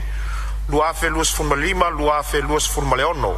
I le mua ilo na i tūlau se lau luas furmale lua o le lo minga Samoa. Ma le lua, whasaonga e lua, i tūlau se laus furu ono o le lo minga Peretania. O lo whailo atu whasaonga i le tūlau e valu o le lo minga Samoa. Ma le tūlau e valu o le lo minga Whaperetania o le lipoti al komite o tupe maua ma tupe tutongi. I le tala whatatau au tu o tupe luafe luas fumale lima, luafe luas fumale ono. O le nā foi watu ina atu i le pepa whao popo ngā luenga, luafe luas fumale lima, luafe luas fumale ono, nu mela tasi. Ma ua mai atufa ina atu i lunga o au tau lau. Lua. Tulafono tau whaofi o le whatatauina o tupe luafe luas fumale lima, luafe luas fumale ono, ilo ilonga au ili. Le asanga i atu le fono au mo le ilo ilonga au ili o le tulafono tau whaofi o le whatatauina o tupe luafe luas fumale lima, luafe luas fumale ono. I le whanga solonga o le ilo ilonga au ili o le tulafono tau whaofi. E mawhai ona sa unoa whatepa su Yusufono imta upolo utusia i le tala whatau au tu o tupe maua ma tupe tutongi. Ale malo Samoa mo le tausanga whale tupe whai wina i le aso tolus fulo yuni, luafe luas fumale ono. Whapele li poti al komite o tupe maua ma tupe tutongi i le tala whatau au tu o tupe maua ma tupe tutongi ale malo. O Samoa mo le tausanga whale tupe e whai wina i le aso tolus fulo yuni. Luafe luas furmale ono. I le pepa al Palemene luafe luas furmale lima, luafe luas furmale ono. Numela tolus furmale lua. Tu sai ma tu la fono tu mau se lau tolus furmale fa. E a mata le iloilonga uli ilo tu la fono tau fa ofi ona fa matalanga. Fa matalanga mua. Vai ngā tupe matala fa tatau. Tanga luenga. Tupe alu fa tatauina. Fa toanga mfai ngā faiva. A whai tu pe alu whatauina, luas furmale lua miliona, iwa se lau valus furmale whaafe, iwa se lau valus furu tā la. Au whionga whonga. Ia, sei, tu lai maile. Ia, siri a tuai wanga tupe lea, lima se lau sifuru wafe lea wawe ese maile. Talo le tupe, le sa fofo ina talo ai mo le talo mua, o le au, ua se lenga, ele usu iai, lea ua, ave se ina polan mafuanga. Sei tu na mero whionga tu stau. No whionga le whonga whitalai. o vai ngā tupelea o le tatou talo mua o le watu ese se toi whatala noa ina le taimi le nei le tūlanga lea o na iain suesuenga man sa ili linga lo whatino ina pe te tawa na whaawau ia ele ai man whaaloalo Siri, pole a vele a whai o tupe alu whatauina luas fuma le 2 mil. Lau whionga e. Ia, sei tūlai mai lo. Ia le siri le whiwhai atu. I le rents and leases le sale longa. E lima a te luasalau iwa suwolo. A le ua suiene fast suwolo. A te ono salau iwa suwolo. Pempana mo masina whamtalanga. Sei tūlai mai lo whionga li. Minsta, whaman mura. se toi tau noa mai ale te tai le tuanga i po ngā whea tonu le ai La tonu le tūlau le sau no iei lau whionga te te li tuanga. Oi salonga. Le tūlau na lima. Tūlau e ngana Britania. I tūlau e lima ngana Britania lau whionga le Minsta.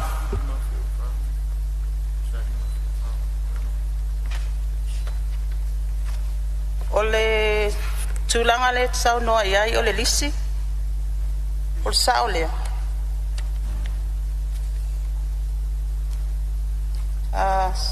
salonga i o lea e aton o lea pe fōlinga mai e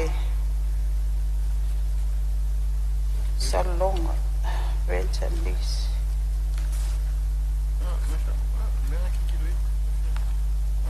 ia pe o le ofisili laua fioga le foga fetalai pe o le fesili le tele o le eseesega e lima felua selau iva ono aga i le fasfulu ono afe le taimi lenei ia atonu lea ele o maua se mafuaaga le laua fioga le minista o fatoaga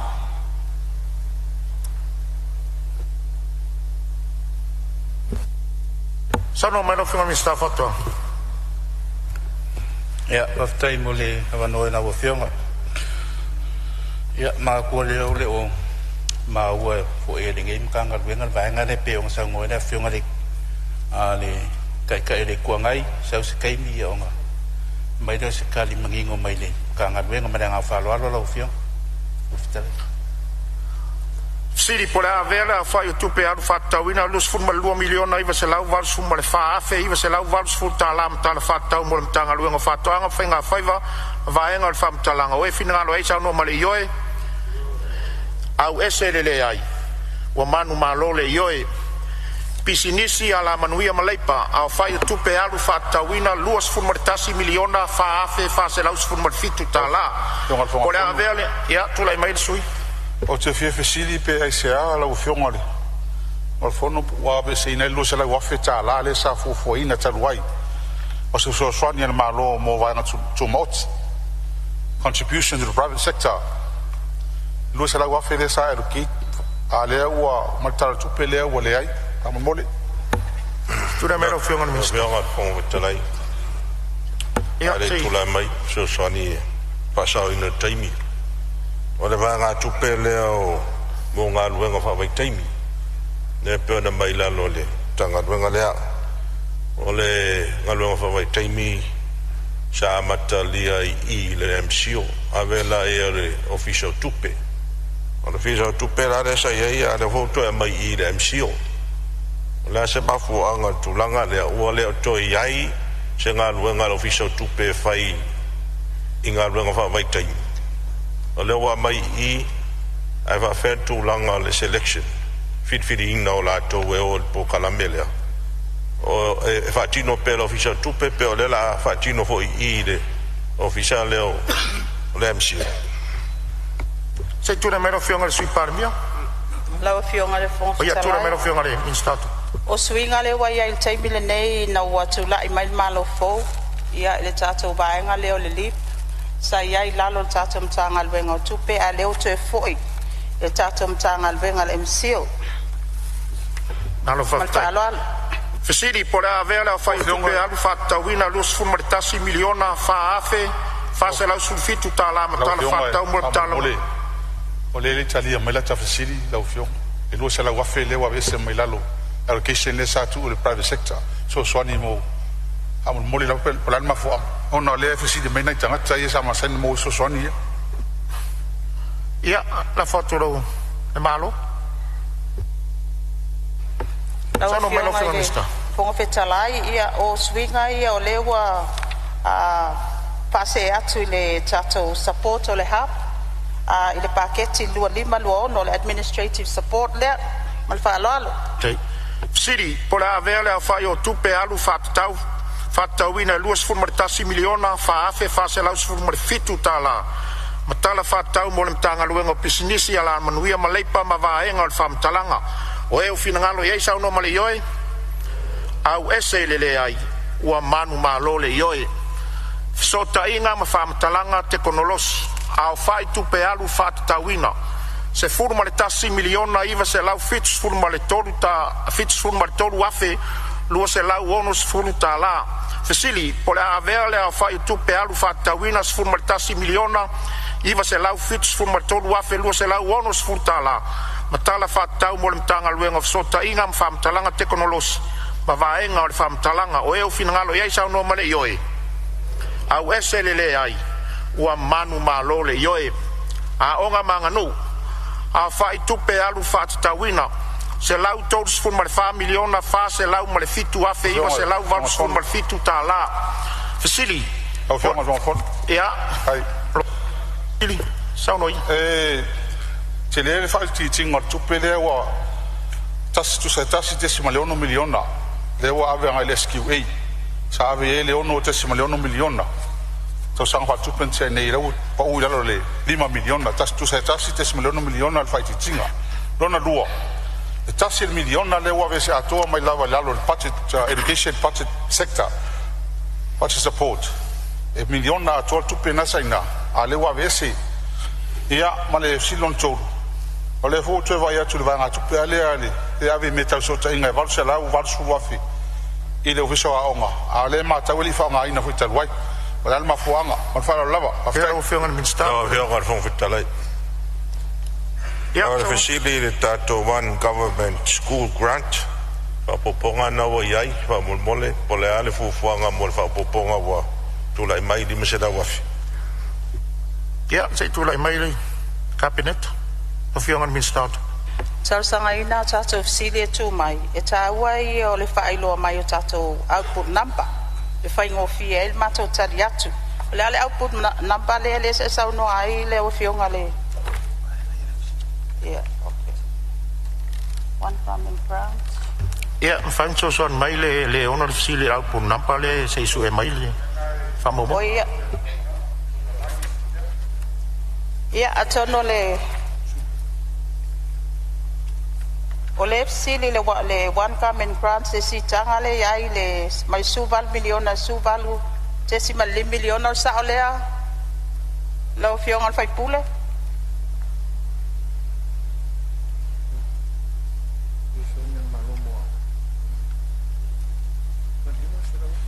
ya na lima sela wa fa popole na ya dona winga ole ya ni si va enga o ya ile fa poponga le na male morsi la fia la fionga Fesiri por haver le fa tu pe ava fa taulina se lau todos fu mal fami con vitalai se cincina la lole il vanga le new fence for Samoa's culture nai wa avesele le rose la lima fulu wafe le se mea o ia se i fam a se fam talanga il mafuanga io e la fionga fonga fono fa mole la kafsili e tolo te fsili ya ale ai fa ina se ta wo le tfia mo e miliona a ko le kupele le education sector party support de fata wo le tutulia tole tato malo le fa on ale ave se atol miliona tala nga tele o le va nga le skiwesa tasi te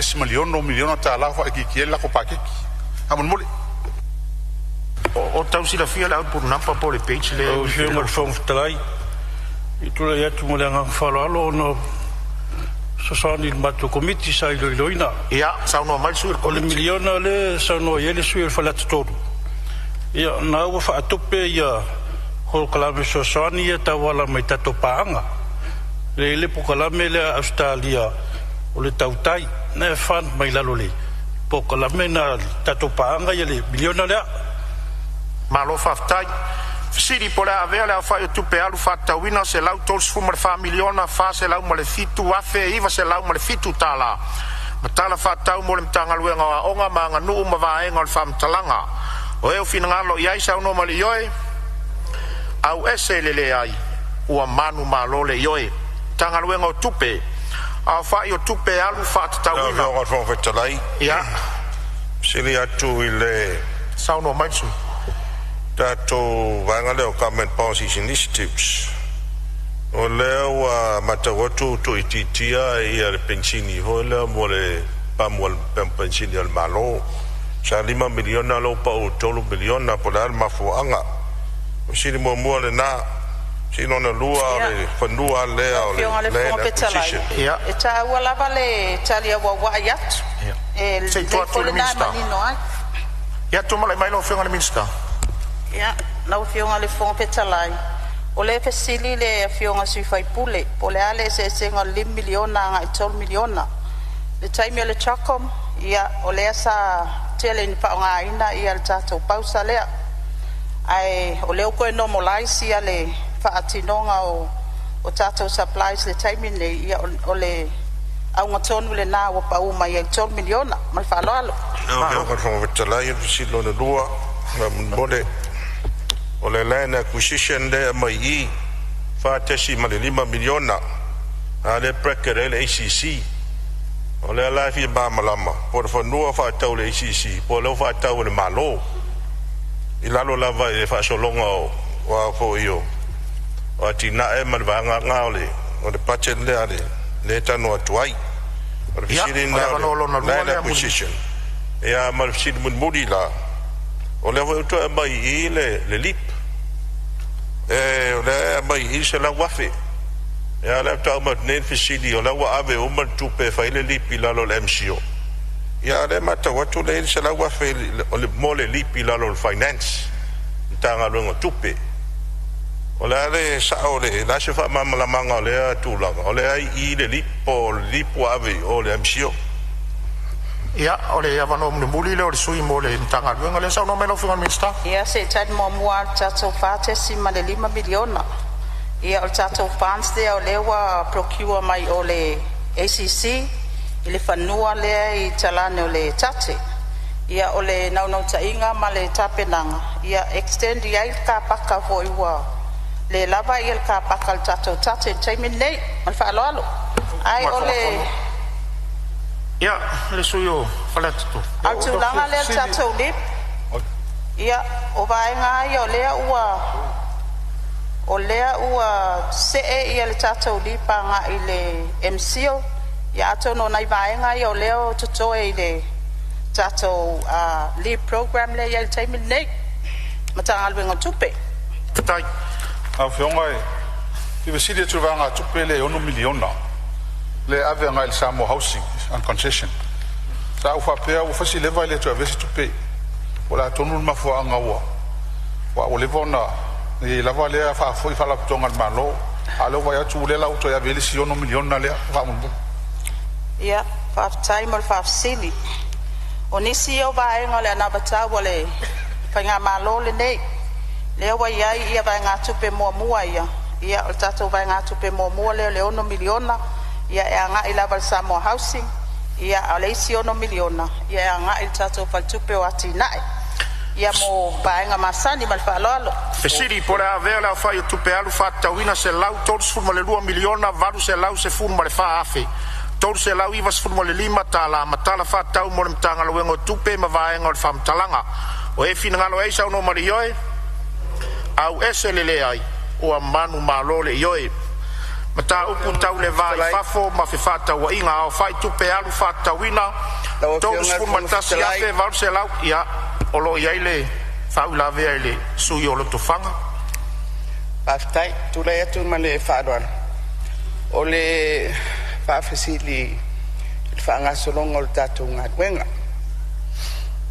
o le o tatu o mai le au ile linga o meta tasi o mai tawina o le tali foi tau ia le fionga il minista o le tala le tupe o le tala le tupe al malo a le ilo ilonga o le wata atia ia le ripoti al tatou komiti o tupe sui o le mauta le nei e au ili ilina le tala le tupe o mai tauina o le tūlai mai nisi o sui o le komiti ia e anga tonu a manua o le fesili ia lau mea o le tūlanga masani sa tatou sauai o le autu lava o le tali i mata upu ia taitasi o le tatou komiti o tupe o le saunoanga le kapeneta e saunoa ngai i whainga whaavae ia pe o le fesili le i lau fionga la e lau ngā le tatou komiti lea ia malo whaftai e o le foi mai tau atu o le na sosani mai foi le si sui o komiti le na talia le fisili ia e manatu ia o le alava e sosolo lava e whainga whaavae tu sa o le vaianga wo ia le tatou ngā ruenga i le ia fiafi ma le nganga whaloalo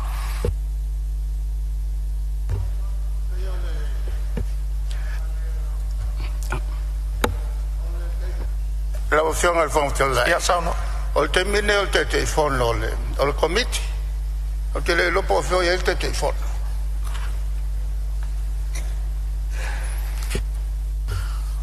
Ia, o leo whafonga mai le fionga le telefono o le komiti. I le tūlanga lea. Ia, awa lea na maua lea e ngalue mai fo le isi vai ngal komiti le lato komiti peon sauno. Ma le sui o le vai maunga lea iai. Ma le nganga whaloalo. Fesili po le avea le whawhai o tupe alu whatauina se lau tol suma le 2 miliona valu se lau sfurufā afe tol se lau iwa suma le 5 tala matala whatau mo le mtala unga wenga o tupe ma vaenga o le whamtalanga o e finangalo e sauno ma le ioi au ese le ai ua manu malo le ioi mta upu tau le vai fafo ma whatau wa inga au whai tupe alu whatauina tol suma le tas ia sauno mai le isu kai o te fia fesili ia le vanga tupe le ua ave le pulenga le oloa au ina tu fafo le wa ese fo ile mtanga luenga sai e mo lalo ale wa mai i lalo mtanga luenga le o pe le wa kul funding le tupe allocation mai lalo le enfet mo po o yese tu la fono e an le mtanga luenga fo un fatu ai pe shar ma fo anga wa to tu mai i lalo fa malu le ole fa na fes ma fa la ia Latu natu le talil malo. Ia, lau fionga le fonga fitalai. Ia, o le swinga o le whainga malo malfitu na inga. O le au fitu na i mai ai ia le Tato Export Authority. I lalo le Ministry of Foreign Affairs. E pe e ta oto le lei tu langa le trade. Pe o le vainga le na ua iai tonu le vainga tupe le al Tato Export Authority. Al whaaloalo. Ia, e ua vanolo na lua lau fionga. Ia, na lua vanolo ma ua mailisi vainga tāua le fasili. Po ua whaise tu la fono. Esi tu la fono e operate taili mtanga luenga nei langa tāua tele vainga lea. E ua sala ngā mua. A lea ua te vai futu a maile ngā tupi. A lea mātou te lea mautinoa. Po ua whaise se tu la fono. Se legislation e operate taima admin style le mtanga luenga fau. Ala. Ia, sauno mai lo fionga. Ia. Whaftai lo fionga le fonga fitalai. Wa leba ona fono le komiti le al Tato Export Authority. Ma o lo o ngā lueina fo i mo le whataati o ta iala mwhaing pāwai. E manatu ia o tu la fono e sau mulmuli pe a taatia tato ta iala ma mwhaing pāwai. O ia, o lea wai el Tato Samoa Export Authority Act, lua o lua wha. Ia, ma le whaaloalo. Fesili, po lea vea lea whai tupe alu whatauina tolus fulmartasi miliona valu se lau valus fulmartasi afe fitu se lau ma le valu ta la matala whatau mo le mtanga luenga o ta upu tau le vai fafo ma fe whatau wa inga ma vaenga o le whamtalanga o e ufina ngalo iai sao no mali yoe au ese lele ai ua manu malo le yoe so i fua malo loina au whai tupe alu whatatauina se lau fitu fulum ia o lo utulai mai afsida tu utulai mai fale atasi moni sida tu le numela fitu lima mal fitu ono fitu lima le fa pe se la uros fu afe lima selau le wa ve se mai de por kalame fa la loa puipuinga so vai tau mafa male tu malau tele ia male fitu ono le fa pe wa ve se le va nga tu pe mo tu puipui tasi miliona male iva sfulu afe ia pe se mafo anga wa ta wa ve se nai pe mo mia mo se fo malo ni mal fa blanc au fono ia se tu lai mai le o te fiscal to output 11 sutas ole mtata wa tele le vaanga le la output le o nanga ia fa mai tele le mtotua ale o mata wina lua te se miliona le vaanga tupe o fa ITT ai o se vaanga tupe tele ma suru i va fe ke cha go suru fa sai ai le wa sa ila lo su fitu te se miliona o fiscal la le o no le ta tu tele ma lama o metulanga o ia fa mai le time ale te le va nga tupe le o fa ITT im totua lona lua fa tala vai li si va nga le pisili on tato polonga ni vai tau ale ho mata wina ona ho fa ITT ngol la totala tupi po le ana mafuanga al fa lava ia tu atu le malo tu sa yo fa ula velu Se fai lo mai al budget item no fionga. Output 11 no fionga minister.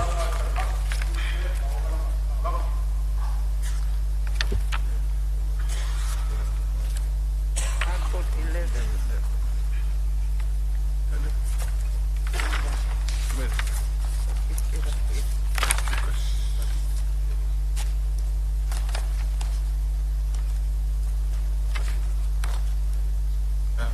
Clinical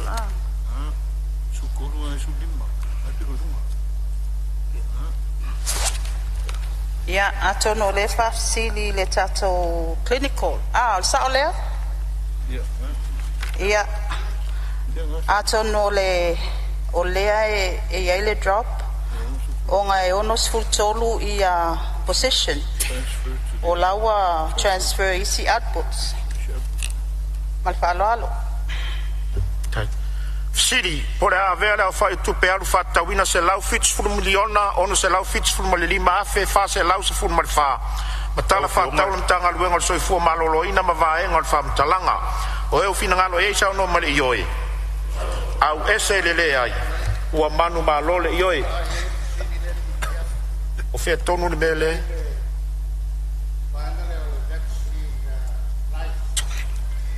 le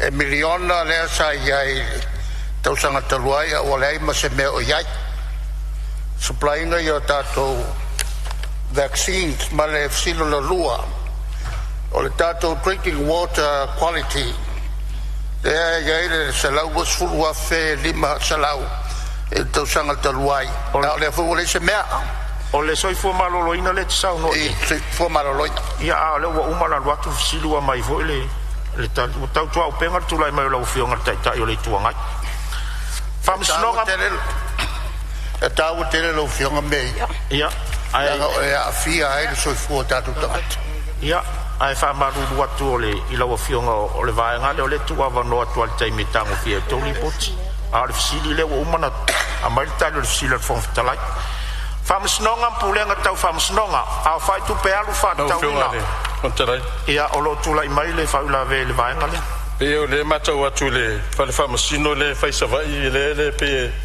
ele o yese se tu pe o to e fa ranga pe na le 5 miliona le sa ye a le la fa mo fa tau nu fa le famasino po le as tu la ngoye ia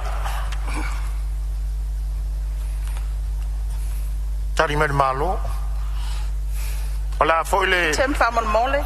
fain tau mai so so ni mai le e tu lau po le output Sfulua. le tu lau e vali mali no fionga mister fionga fo ftalai mo sa vano ia sa no mai le aftai mo le vano o lo i tono li potel mato committee le ia sa no mai nga tupelea ia a o le tali mai mtanga lwenga la wof fo amatu o tu lalo le special account Italia ila matalia o ploketi le ofisa fam sinonga sa longa ao e sa o le fam silisa ilva nga tupel tau sang fal tupetal wai ia la ro fa mat fa se e atu le special account se Italia ia vanga mo mole o concarvate ia me se foile ia vanga ona tapena mo mo bloqueti le lo fio Faftai, famnino vanga lea. Fasili, pore a vela fa yo tupe alu fa tawina luas fur miliona valu se lau fits fur marfitu afe. Ma le tolu tala. Ma tala fa tau mo le mtanga luenga fa masnonga pulenga tau fa masnonga ma vaenga o le fa mtalanga o eu finngalo e isa no mali yoe. Au ese lele ai ua manu malole yoe. Puna oa fale natura ma le sio manga au fa tupe alu fa tawina. O fonga. Ja, sei tu lai mai fale at toru le ai. Aftai mo a mole la vale tawi le mo le energy crisis compensation. Tawi hole fal e toru te si mat fa million. E hier sidil ne suipe fa fair on fa soa. Ala ho en men ang va ai tangata. Lona lua. O le tau singa mar fa mai no tato fale le taua. Fitse la wa fe tu pesa ia taluai. Ale o pa o mai la lo tol se la mo tu wa fe sidia tol se la wa fe tu pe fa titia. O te whia lama po lana o te lea ele nei whai titinga. Ia a lea te le tu nei vaianga sa la unga i ta ua o nei whale. Ona tonu. O lau put foa, e miliona se tu pele whaanganga e maua mai. Me o pe mika i al ka inga al ka ko wama kua. O te tau ona tiltilum, o le te whia lama. Pe whawhewhea ona ave pe mika i e pe fia pe mika al kausanga. Il ka inga al wama kua leo tatou, taunu whai tete. Ia, malwhala lava. Ia, tua tule. Fiona Fonga Fitalai, o tato public toilet maintenance and cleaning, ia o leo wa yaile pau, ona o leo transfer le bahenga le operating. Lona lua, o tato energy crisis compensation, e tolu tesi mana family ona. Your compensation lea na afia ia tato household ma pisinisi. Le time o tato power outage man whaalalo. Fasili, pore a vela o whai o tupe alu whatauina, tolus fun marfitu miliona, lua se lau valus fun martolu afe. Lua se lau fas fun maleono tala. Ma tala whatau mo le mtanga luenga puna oa whale natura, ma le sio manga. Ma vaenga o le whamtalanga, o eo finangalo eisa ono ma le yoe. Au ese lele ai, ua manu malole yoe. Leo ngā luenga tau whale pui ma le toe fuatainga. Au whai tupe alu whatauina, ono sifun maritolu miliona, ia sei tulai mai lea whale ata lea tulai mai mo. Aftai. O le tō nginga leo, sa 2 miliona leo pa u yalo miliona. Ia mo se wha manga o lea pa u tele, na nua. O lea lava le, tūlanga le tato fo mai whapitoho lea mai whafo mo le. Tau tonga o mai o foi o tata mai liul pathologist. Ia le ua e tu ia ile si vanga tu petele lea. Le sa tala mai o ia vai nga mal falo lava. Ia le avano le fionga te tai. O le afu o le vanga tu per Interpol. Leo ua si ilunga le selau o no fafe. E mwhai ana maisin whamtalanga e le mafuanga si. Ia, tari mali malo. O le ale budget item le lau fionga te tai le tuangai? O le budget item e lai po le page. Ia, sutasi lau fionga minister. Sutasi.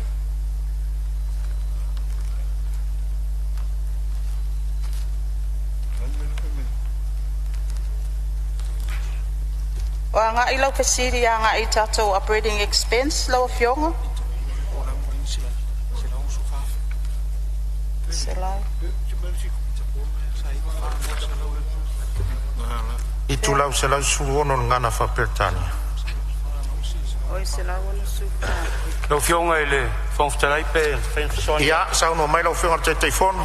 A maluru wat o le taletu le fasiri le pa uila lo le tupe whaalu i tongi ngā leo mai le 2 miliona i le miliona.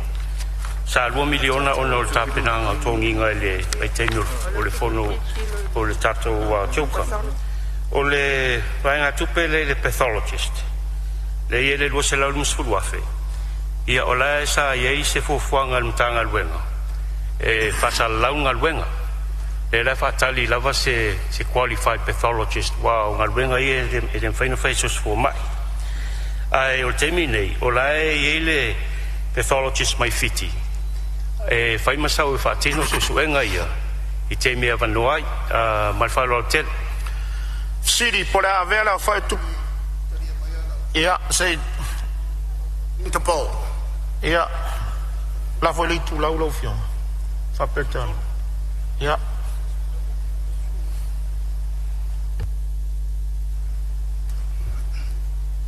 Ole tu lau suta si fa pertania meia ele tau mato. Ona mato ta utua. Ona to te sirafia, ole pati to.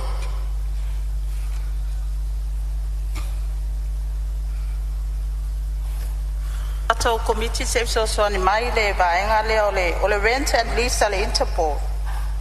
Ole pe wa o fa teleina mai le iva sufa pe anga se la wono sufa fe.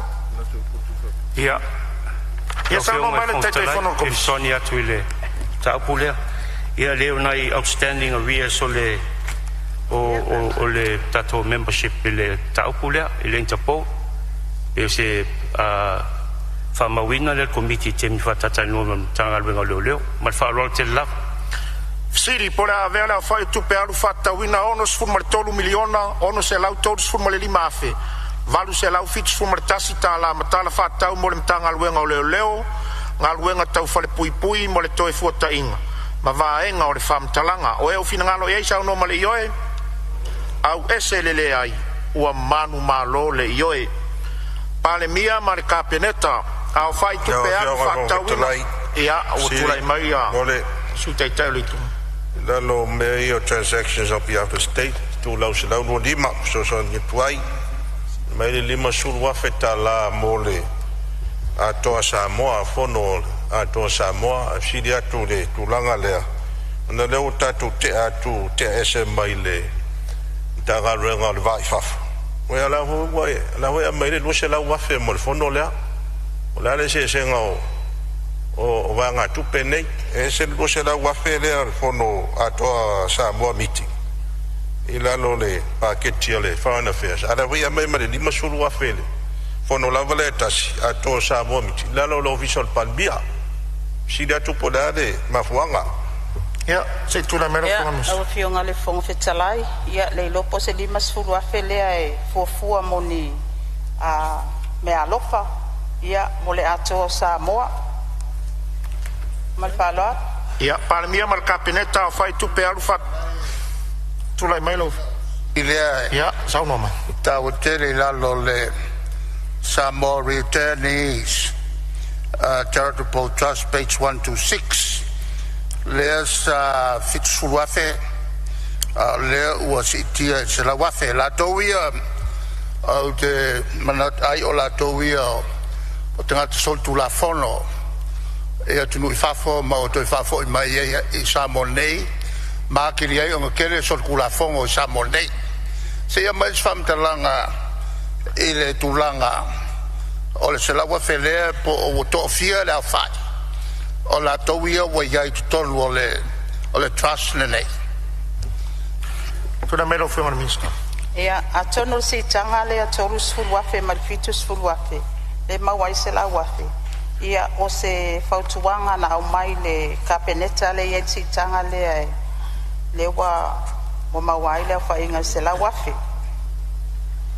mal fa lol Siri pole avea la fa YouTube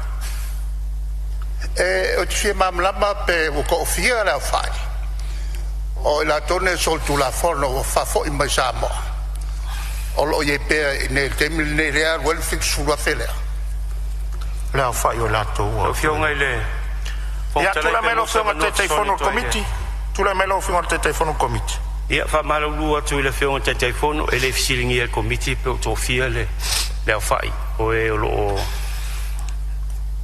le returnees o le sitanga o mafuanga o no saule tato malo ile board o lo yesu il malo o ye fo su private sector io se o le saule tato malo se sonia ia ngalue ina ile pol wanga wenga fatino ile mtau pule mal falo te lava Sili pole avea la fa tu pe alu fatawina se furma le tasi miliona tol se lau fits furma le ivafi fits se lau luas furma tolu tala matala fatau mo le mtanga luenga le Palemene mal kapeneta ma vaenga le whamtalanga o eo finangalo iai sauno male ioe au ese lele ai ua manu malole ioe tiute a whai tupe alu whatawina iwa miliona malu se lau sifuru marfitu afe lua se lau faa sifuru martolu o loo tulai mai le fisili o se matawina lau fionga ua tere output sia ua vese mai lalo ma tol taim sa tu whatasi ia sa iei i lalo le mtanga lenga tasi le lau to vese le tiute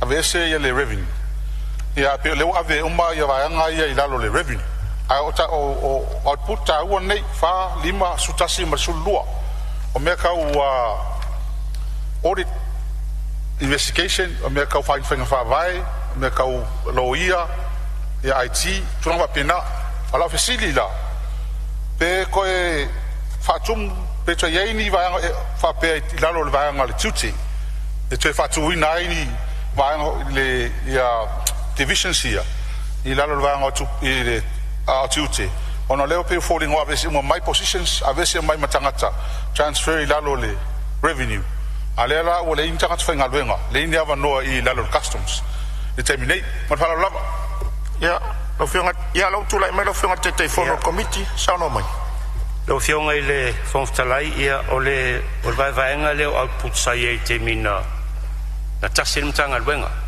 o lala o vai lava output te tarfeanga i lava mo le mtanga luenga o tupe maua ma output te tarfeanga i lava ma tanga luenga o tiute ma whalao te lava Fasili, po le avea le awhai tupe alu whatawina iwa miliona valu se lau se funu ma le fitu afe lua se lau fas funu ma le tonu ta la matala whatau mo le mtanga ia sauno mai lau Fasili atu i vanga tupe ia sau i lalo page 142 revenue to the state ia on sawaile lalo sa ono se lau fixu ono miliona e le tausanga lea na tenei a lea e sau i lalo le domestic funding e le se mea se ia mai sina se vanga nala lalo non-tax revenue o lo iei le vaenga e faselau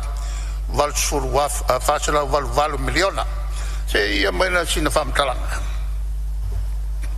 ya tuatu ya o lo tula mai le fionga te telefono committee sauno mai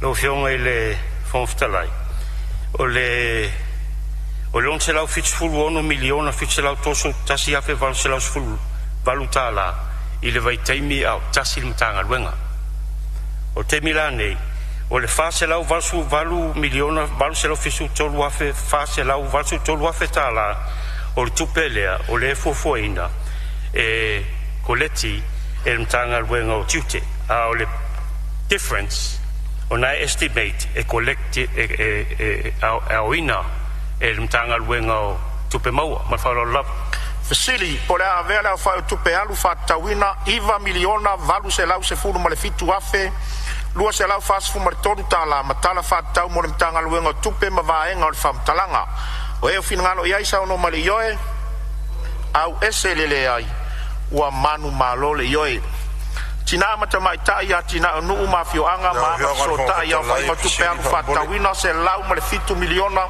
se lau ono sfun ma le fitu afe valu se lau lua sfun ma le iwa tala o lo tula i mai le whau lave ia le lava lo fionga o tu lau se lau lima fa faile le ina ia al fa na laiti le mai early childhood development le sa fa mai na ile lo se lau lima sfun wa fe a le mo se tupe mo le nei tau sanga fa tupe la savalia po le ale se tala e fa mamala mai le vaenga o le to e se fa ta wa ino na fa na laiti ya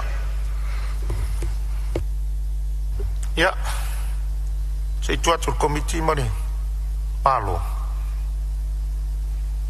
tona mai no fionga ni sta lo mai no limba ya la fionga le fon fetalai ya ole ile yo lo pata wala balta to early childhood la fionga ya e pe relate le kako ile fono sa fatino ina ile wo olwo falo olwo lima al falo Fisili po le avea le awhai o tupe alu whatauina. Le vaenga le District and Community Development Program. Tasi le malima. Le sa 5 miliona. Le ua iwa sultasi tes malval miliona. Se ito e amaya po le atonu le mele la ngaya. Ia, whaftai lau whio taitai. Ia. Peo na maua le 1.8 na le tasi tes malval miliona na watu paketi le. Tausanga faltupe nei. Ia tasi miliona le na watu tasi le tausanga watu nai. Ai le miliona o le si tu malo le fatanuinga malwala. Fisili po le avea le awhai o tupe alu whatauina se lau ma le 5 miliona se lau ono sfuru fitu afe valu se lau luas furu maleiva tala. Matala whaatau mo le mtanga luengo tina mta maitai a tina o nuu maanga fisotai. Ma vaenga o le whamtalanga o e finangalo e sao no male ioi. Au ese lele ai. Ua manu malo le ioi. Ngā luenga whila ua inga mati ngā e ese. Au whai o tupe alu whatauina. 5 miliona lua se lau lua sfuru tala. 5 se lau lua se lau lua sfuru afe.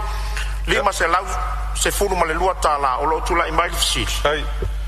Whainga whawai al malo lea lau whionga mai ngā se lau fitu 5 pia se singa ma o le puma mai la whai ma la vai o le ua vese uma atoa vai ngā tupe ia nono winga la o le ale toi whaia ia ngā ruenga pea o le ale mafuanga e tāu o teli mea ia o se singa ia ma inspection si e mea nei le ale mafuanga wa vese ai dona lua o wha tupe ina le o le tupele ave miliona ngal mla valele ile se me fenga luenga pol me fa tau mai tupe fole ale apa space de va ngale miliona le pa ya ma fa la ya tu atu le va noi committee ya sa no mai lo fenga te telefono committee lo fenga ile fon trai che si le toi ile le tase miliona le refer ya ile le ave le Samoa Port Authority sa ole va mol ia o le toi whaalei ai o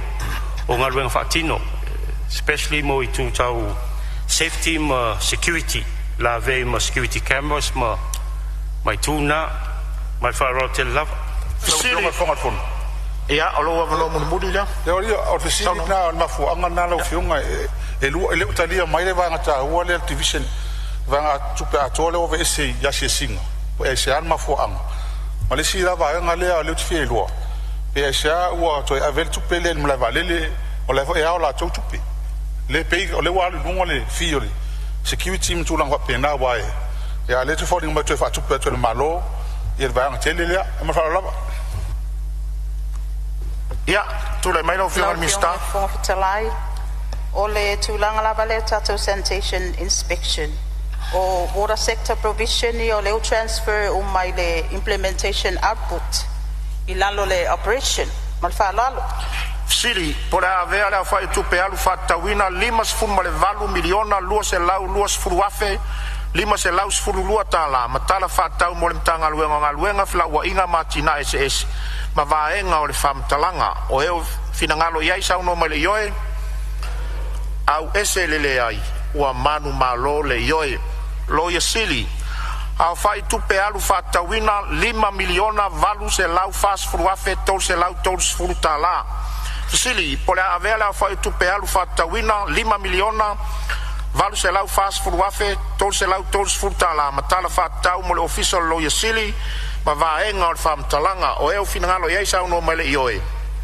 au ese lele ai ua manu malo le ioe pule masu e tusili au fai o tupe alu whatauina 5 miliona tolu se lau fast furu male iwa se lau fits furu male 5 tala Fisili po le avea le au fai o tupe alu whatauina 5 miliona tolu se lau fast furu male iwa se lau fits furu male 5 tala matala whatau mo le ofisa o le pule masu e tusi au ma vaenga o le whamtalanga o eo finangalo iai sau no male ioe au ese lele ai ua manu malo le ioe komisi o whainga palota au whai tupe alu whatauina 3 miliona iwa se lau male fitu afe ma le ono se furu tala Fisili Po le avea le awhai o tupe alu whatawina 3 miliona iwa se lau ma le fitu afe ma le ono sfurtala ma tala whatau mo le official commissioner o whai ngā palota ma vaenga o le whamtalanga.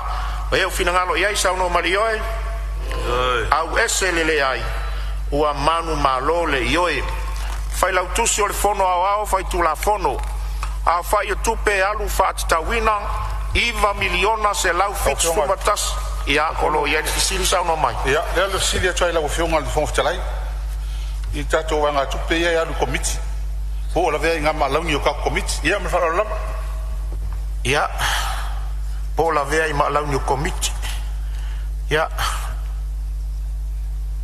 tula mai le komiti male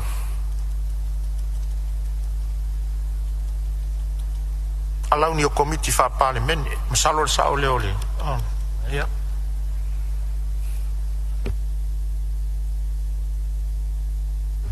tula mai le fionga le tetei fono komiti ia la fionga ile fonftalai o ilalo ile civil list le fasela wafe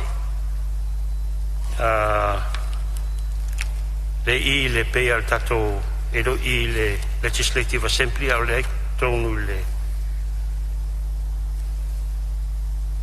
civil list lo fionga Siri pora avea la fai tupe alu whatawina iwa miliona se lau fits fur martasi afe tol se lau fits fur maleono tala ma tala whatau mo le official fai lau tusi o le fono au fai tu la fono ma vaenga o le whamtalanga o eo finangalo iai sao no male ioe au ese lele ai ua manu malo le ioe komisino surfa inga au fai o tupe alu whatawina tasi le miliona valu se lau fits furu afe lima se lau valu se furu male toru ta la sili pole a avea le au fai o tupe alu whatawina tasi le miliona valu se lau fits furu afe lima se lau valu se furu male toru ta la ma tala whatatau mo le official komisino surfa inga ma vaenga o le whamtalanga o eo finangalo iai sao no mai le ioe au ese lele ai ua manu malo le ioe komisi o le au whainga luenga o ngā luenga le malo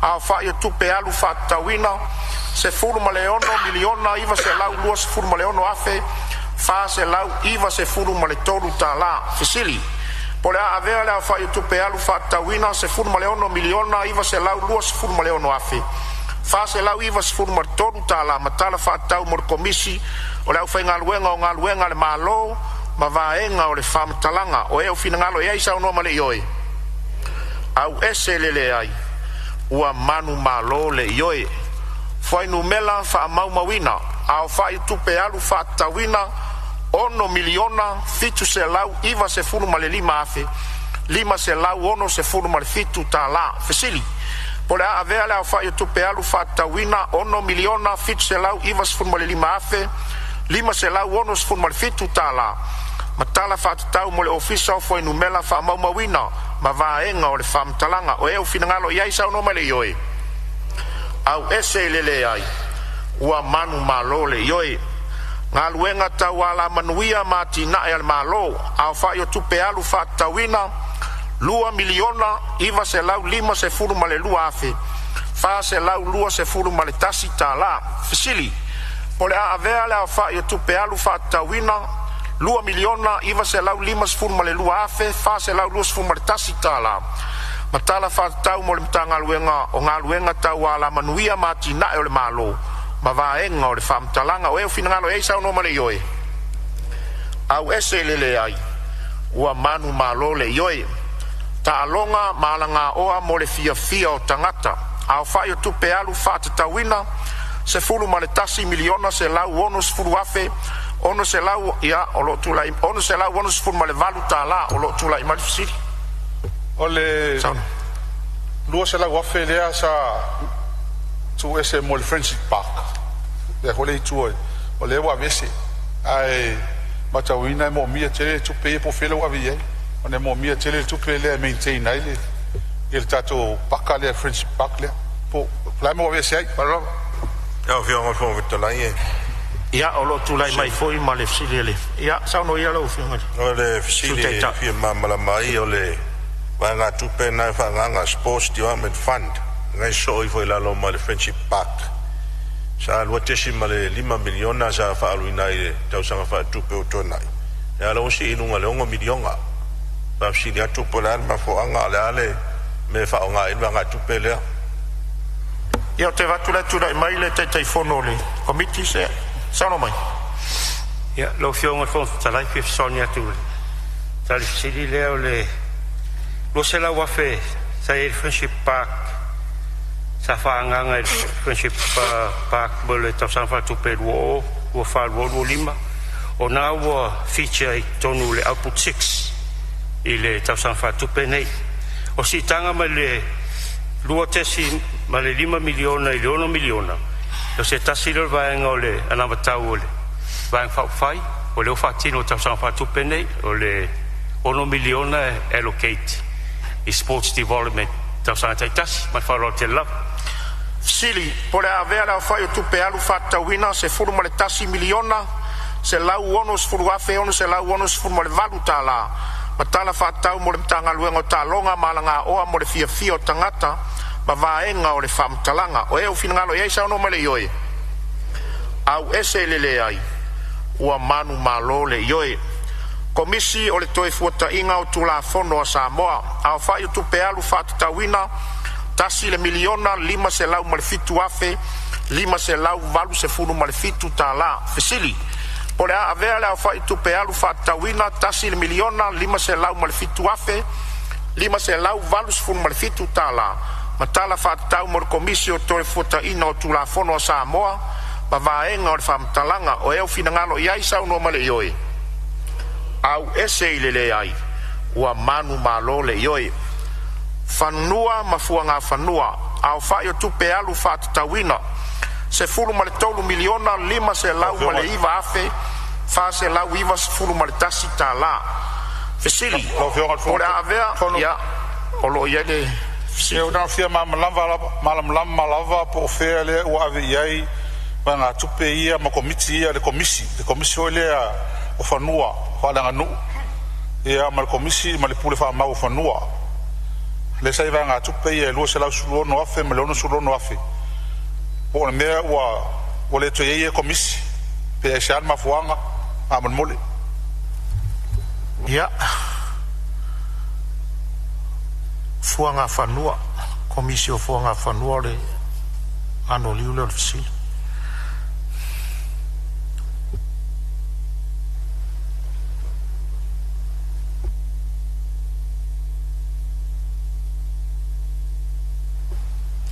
Ia, olo tulai mai le whionga te teifono le komiti.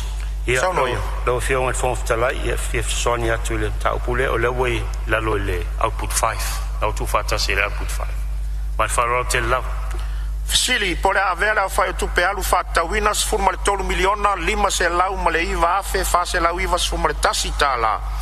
Ma tala whatau mo le mtanga luenga o whanua ma fuanga whanua.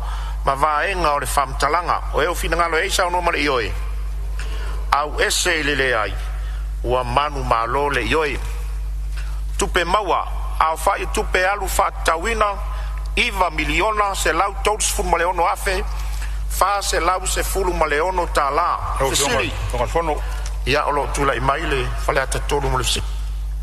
Ia ona o lea o tātou wawa ia tui tupe ia ua fuafuaina e maua mai.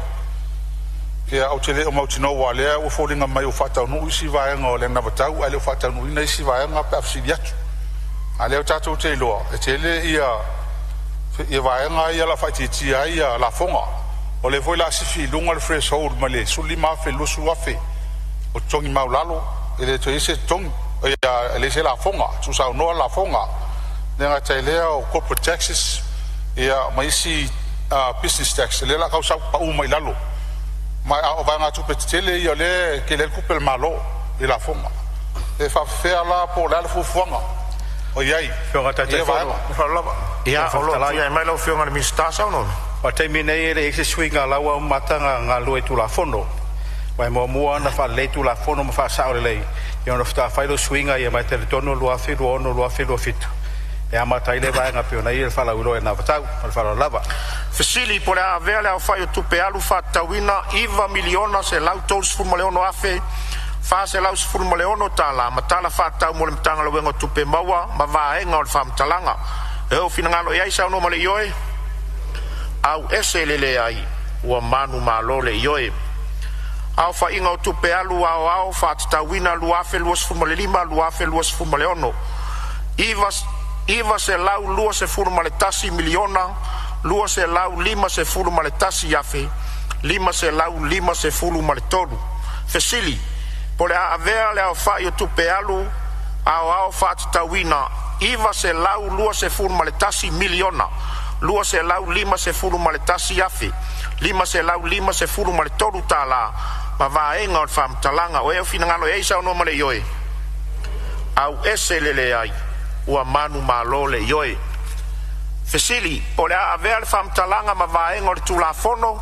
o e u finangalo iai sau noa mai le ioe au ese lele ai ua manu malo le ioe foi upulua whaamatu atu ma le whaatatauina o le iwa se lau lua se fulu ma le tasi miliona lua se lau lima se fulu ma le tasi afe lima se lau lima se fulu ma le tolu tala mai le whaaputu ngā tupe le matanga luenga o tupe fesili po le a avea le foi upulua ma vaenga o le tulafono o eo finangalo iai sau noa mai le ioe au ese lele ai ua manu malo le ioe foi upu tolu whaamatu atu ma le whaatatauina o le lua se lau lima se fulu wafe mai le teu ngā tupe le tausi ma vaenga ale malo fesili po le a avea le foi upu tolu ma vaenga o le tulafono o eo finangalo iai sau no mai le ioe au ese lele ai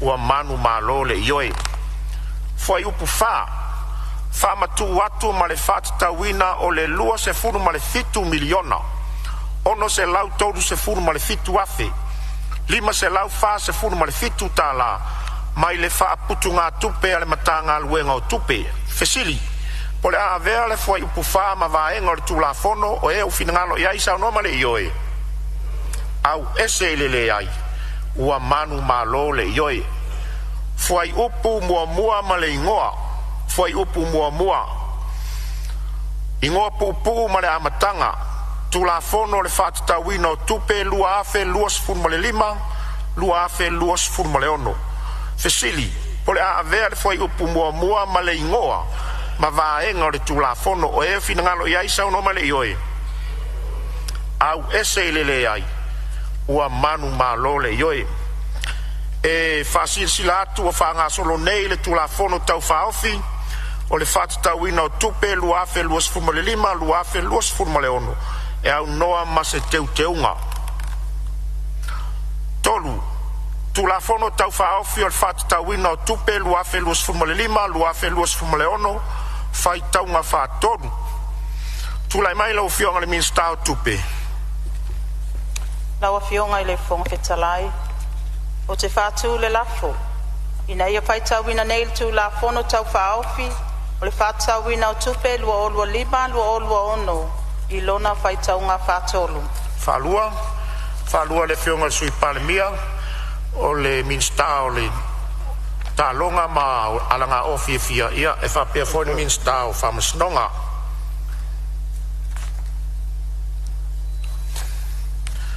sili o la faita wina nei tu la fono tau fa ofi o fata wina tupe lua fe lua sfuma lima lua fe lua sfuma leono ilona faita unha fa tolu e o finangalo ia isa no male yoe au ese lele ai ua manu malo le yoe Stula fono fatanga ina il fatta wino nisho fa ingo tupe me fa putunga tupe mtanga ngo tupe mal tunga tupe to sma vaenga le malo malona fa nga ina fa to nga lenga fatino mo lenga fatino light e tu ina to mtanga lenga mo ofisa nga lenga fatino tu ina to isi vaenga manga lenga o fa ve msu le malo mo to sang fa tupe fa wini la stol flu yoni lo afi lo sfugono to sang fa tupe lo afi lo sulima lo afi lo sfugono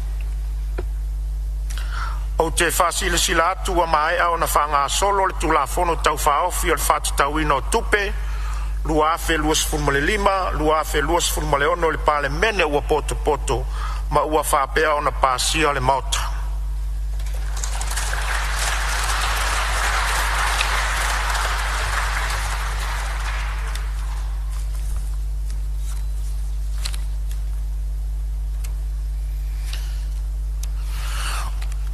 ala la foia le fanga le uta ale ofi awa ole wali le uta le solo ina wasa asa le tupolata ile puapu o pa ia mamalu o sa foi mafainga o le tatu mota o le autu pale ia ile tuu o le uluvai ua iu le piioa ma ua soli liu piiama foi lo tatou aleanga i le tau mafainga o le tatou tala o le tupe ma alo fai o le faiva faafetai mo le faatama soaliiga tatou tapua i la ia faiva o le malo i lona faagaoioiga ae mo o mia tele o lo tatou galulue so'osoo tauau ma le lagolago i ai ina ia maua se tali o manaʻoga o le atunu faamalo le usufono faafetai le onosaʻi ma le faapalepale le paia o lo tatou palemene talofa i lo outou faaogagase i le ao ma le pō ona o lo outou manatu se manuia mo se o tatou atunu e leʻi faigofie ae faafetai le mamalu o usugafono uma sa toa lava le tai ma faatino i le faaloalo o la tatou galuega malo faafetai viia le lii afai foʻi ua sala le lamaga i le faatautaiga a le fofoga fetalai o te asuasu atu vai malu i outou finagalo ia alolofa ma faamagalo se aleu Samoa ma lau tapuaʻiga i ou tulaga faalupelupeina se ua faamalo faafetai mo lau tatalo ma lau tapuaʻiga ua manuia ai faiva o le palemene afai foʻi ua iai se gagana a le palemene ua sopo utu Samoa i lau faafofoga tapuaʻi mai matou te faatoese atu ia alofa ma faamagalo mai so matou sesē o le tatalo tauia ina ia tumau faamanuiaga o le atua si o tatou atunu e tapuaʻi mai a le saofaʻiga asui o matagaluega ia fioga i ofisa faale faavae o ofisa sili o pulega o matagaluega ma faalapotoga tumaoti o lo tatou malo faafetai mo le tapuaʻiga ai mai se o laoutou auaunaga lagolago faauau alofagia e le atua lo outou valaauina o loo tapaau i ai le faatonu folau a le malo e faafetai atu foʻi i nisi o le mamalu o le atunu o lo tatou mafuta pea ma sa o tatou mafuta pea ia tatou taualumaga faafetai mo le tapuaʻiga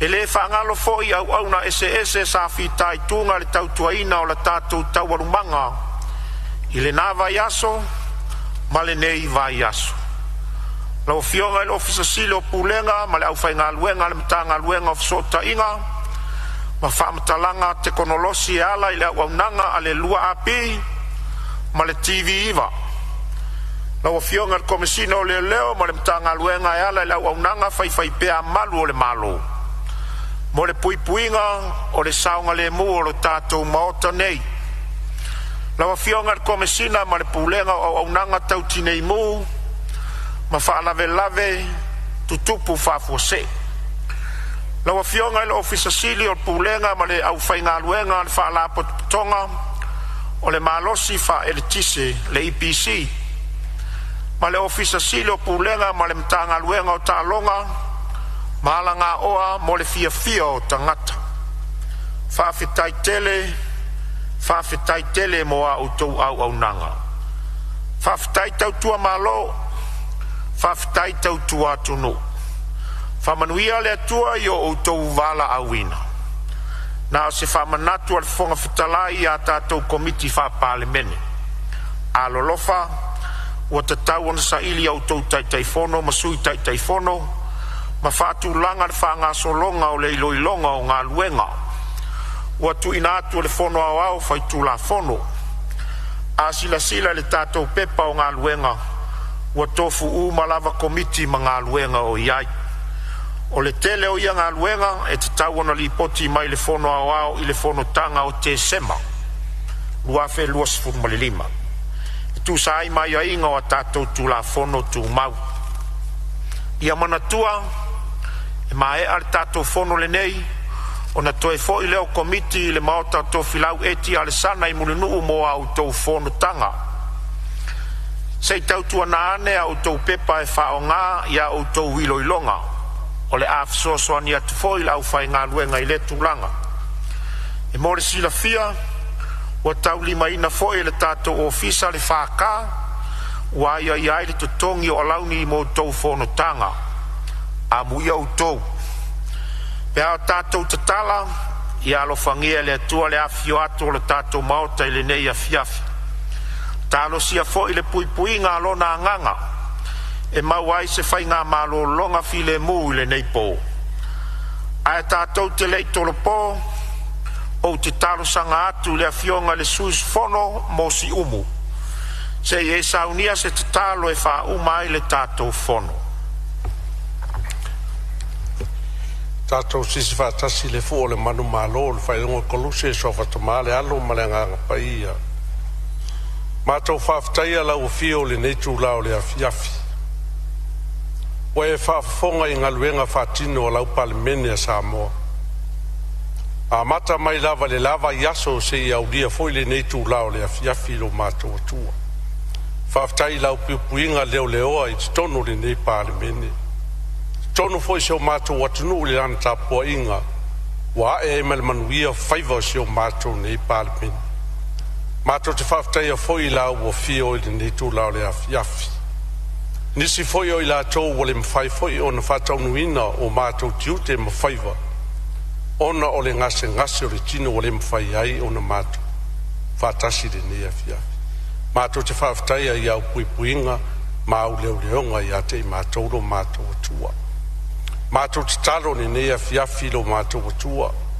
wa e whafonga le whelaflafo inga lau Palemene e ala i luna tamau a inga le whasoa ina o le tamau a inga leo wa whafonga lau o fio ua tali le matou talo sanga e pei o na matou ilo ina ilo matou atua matou te talo foi le atua le nei tu lau le afiafi ia Samoa lana tapua inga ma lo whaaftai wa ma fuai o na ae ma le manuia le whaiva lo watunuu lo matou atua matou te talo foi le nei tu lau le fiafi mana tua foi le tai se o matou watunuu i langa fionga i le palemia o le matou valavalai ona o le sa ilinga malos matou te talo i lau fio le mana o le whaamalolonga ia whapena ona pai atu iai o wa au walofa whafosia le malos toi tali umbai wheiloai ma lau Palemene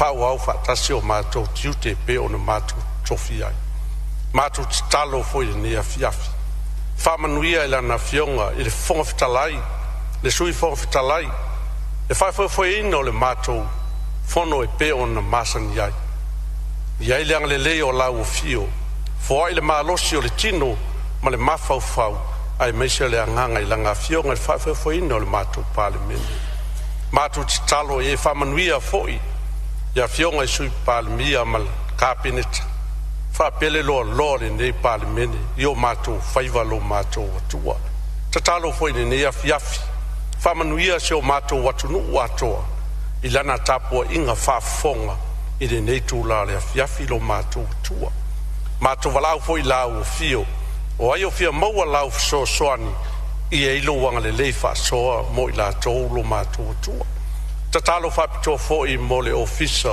o le fono lo matou atua le tausiinga le puipuinga foi o i matou i tono le nei Palemene ma lo whaaftai o i lava le mtanga luenga sa i ailonga sao ia wale fontanga le Palemene i e ilo wanga le lei whasoa mo i la tau le nei afiafi lo matou atua i le toi tali watu sui mamalu umore nei Palemene o latou a inga lo whatali i e whapena o ne tulo inga la ua fio o moli le soifua maleola whapena o no wheloai ma inga lo matou atua matou wala au foi de nei afiafi se teime o le pō la mo moe lo watunu lau Palemene i matou uma ia whapea o ne iai leanga le lei o la ua fio lo matou atua Whapea ona mātou wala whai le tai au mua o mātou fōringa pea I lau fio.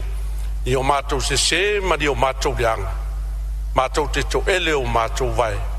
E ala de tongi olanga saunia e lo walpele ina I mamanga loaia mātou nei arsala. Ona o Yesu I le sua whatamale alo marangang paia. Amen.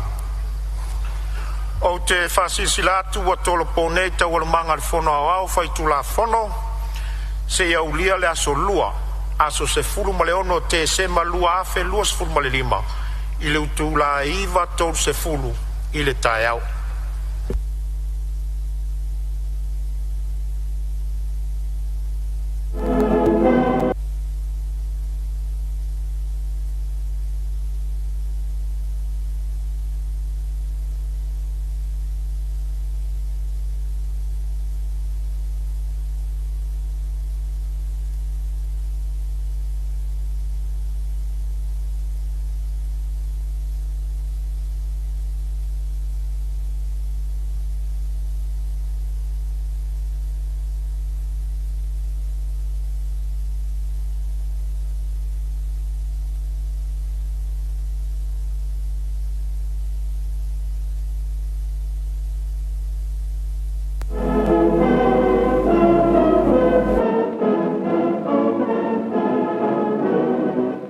January the 1st, 1962, and with the new year comes the first independent Polynesian state of the 20th century, Western Samoa. His Highness Prince Tungi of Tonga arrives at Apia to take part in the celebrations and is greeted by the Prime Minister, Mataafa.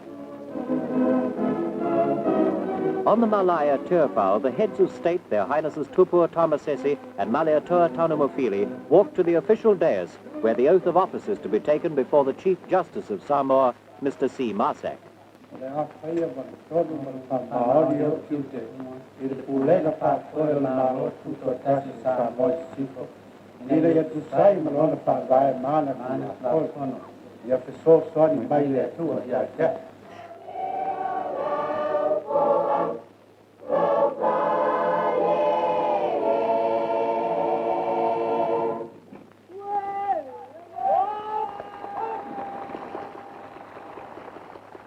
Now, on behalf of the head of state, and with a full sense of the historic meaning of my act, I formally declare open the first session of the first Parliament of the independent state of Western Samoa. So it for.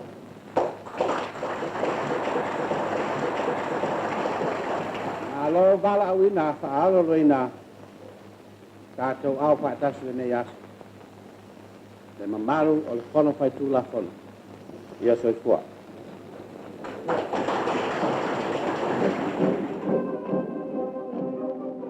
After 62 years of German and New Zealand rule, Samoa finally regained its political freedom.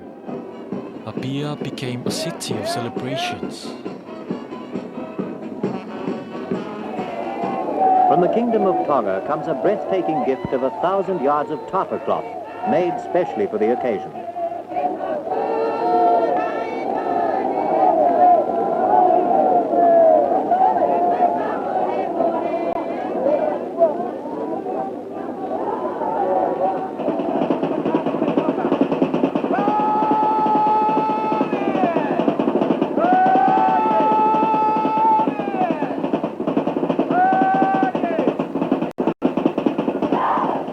Orators thanked our leaders and ancestors for years of patience and carefully weighed decisions that had made this day possible.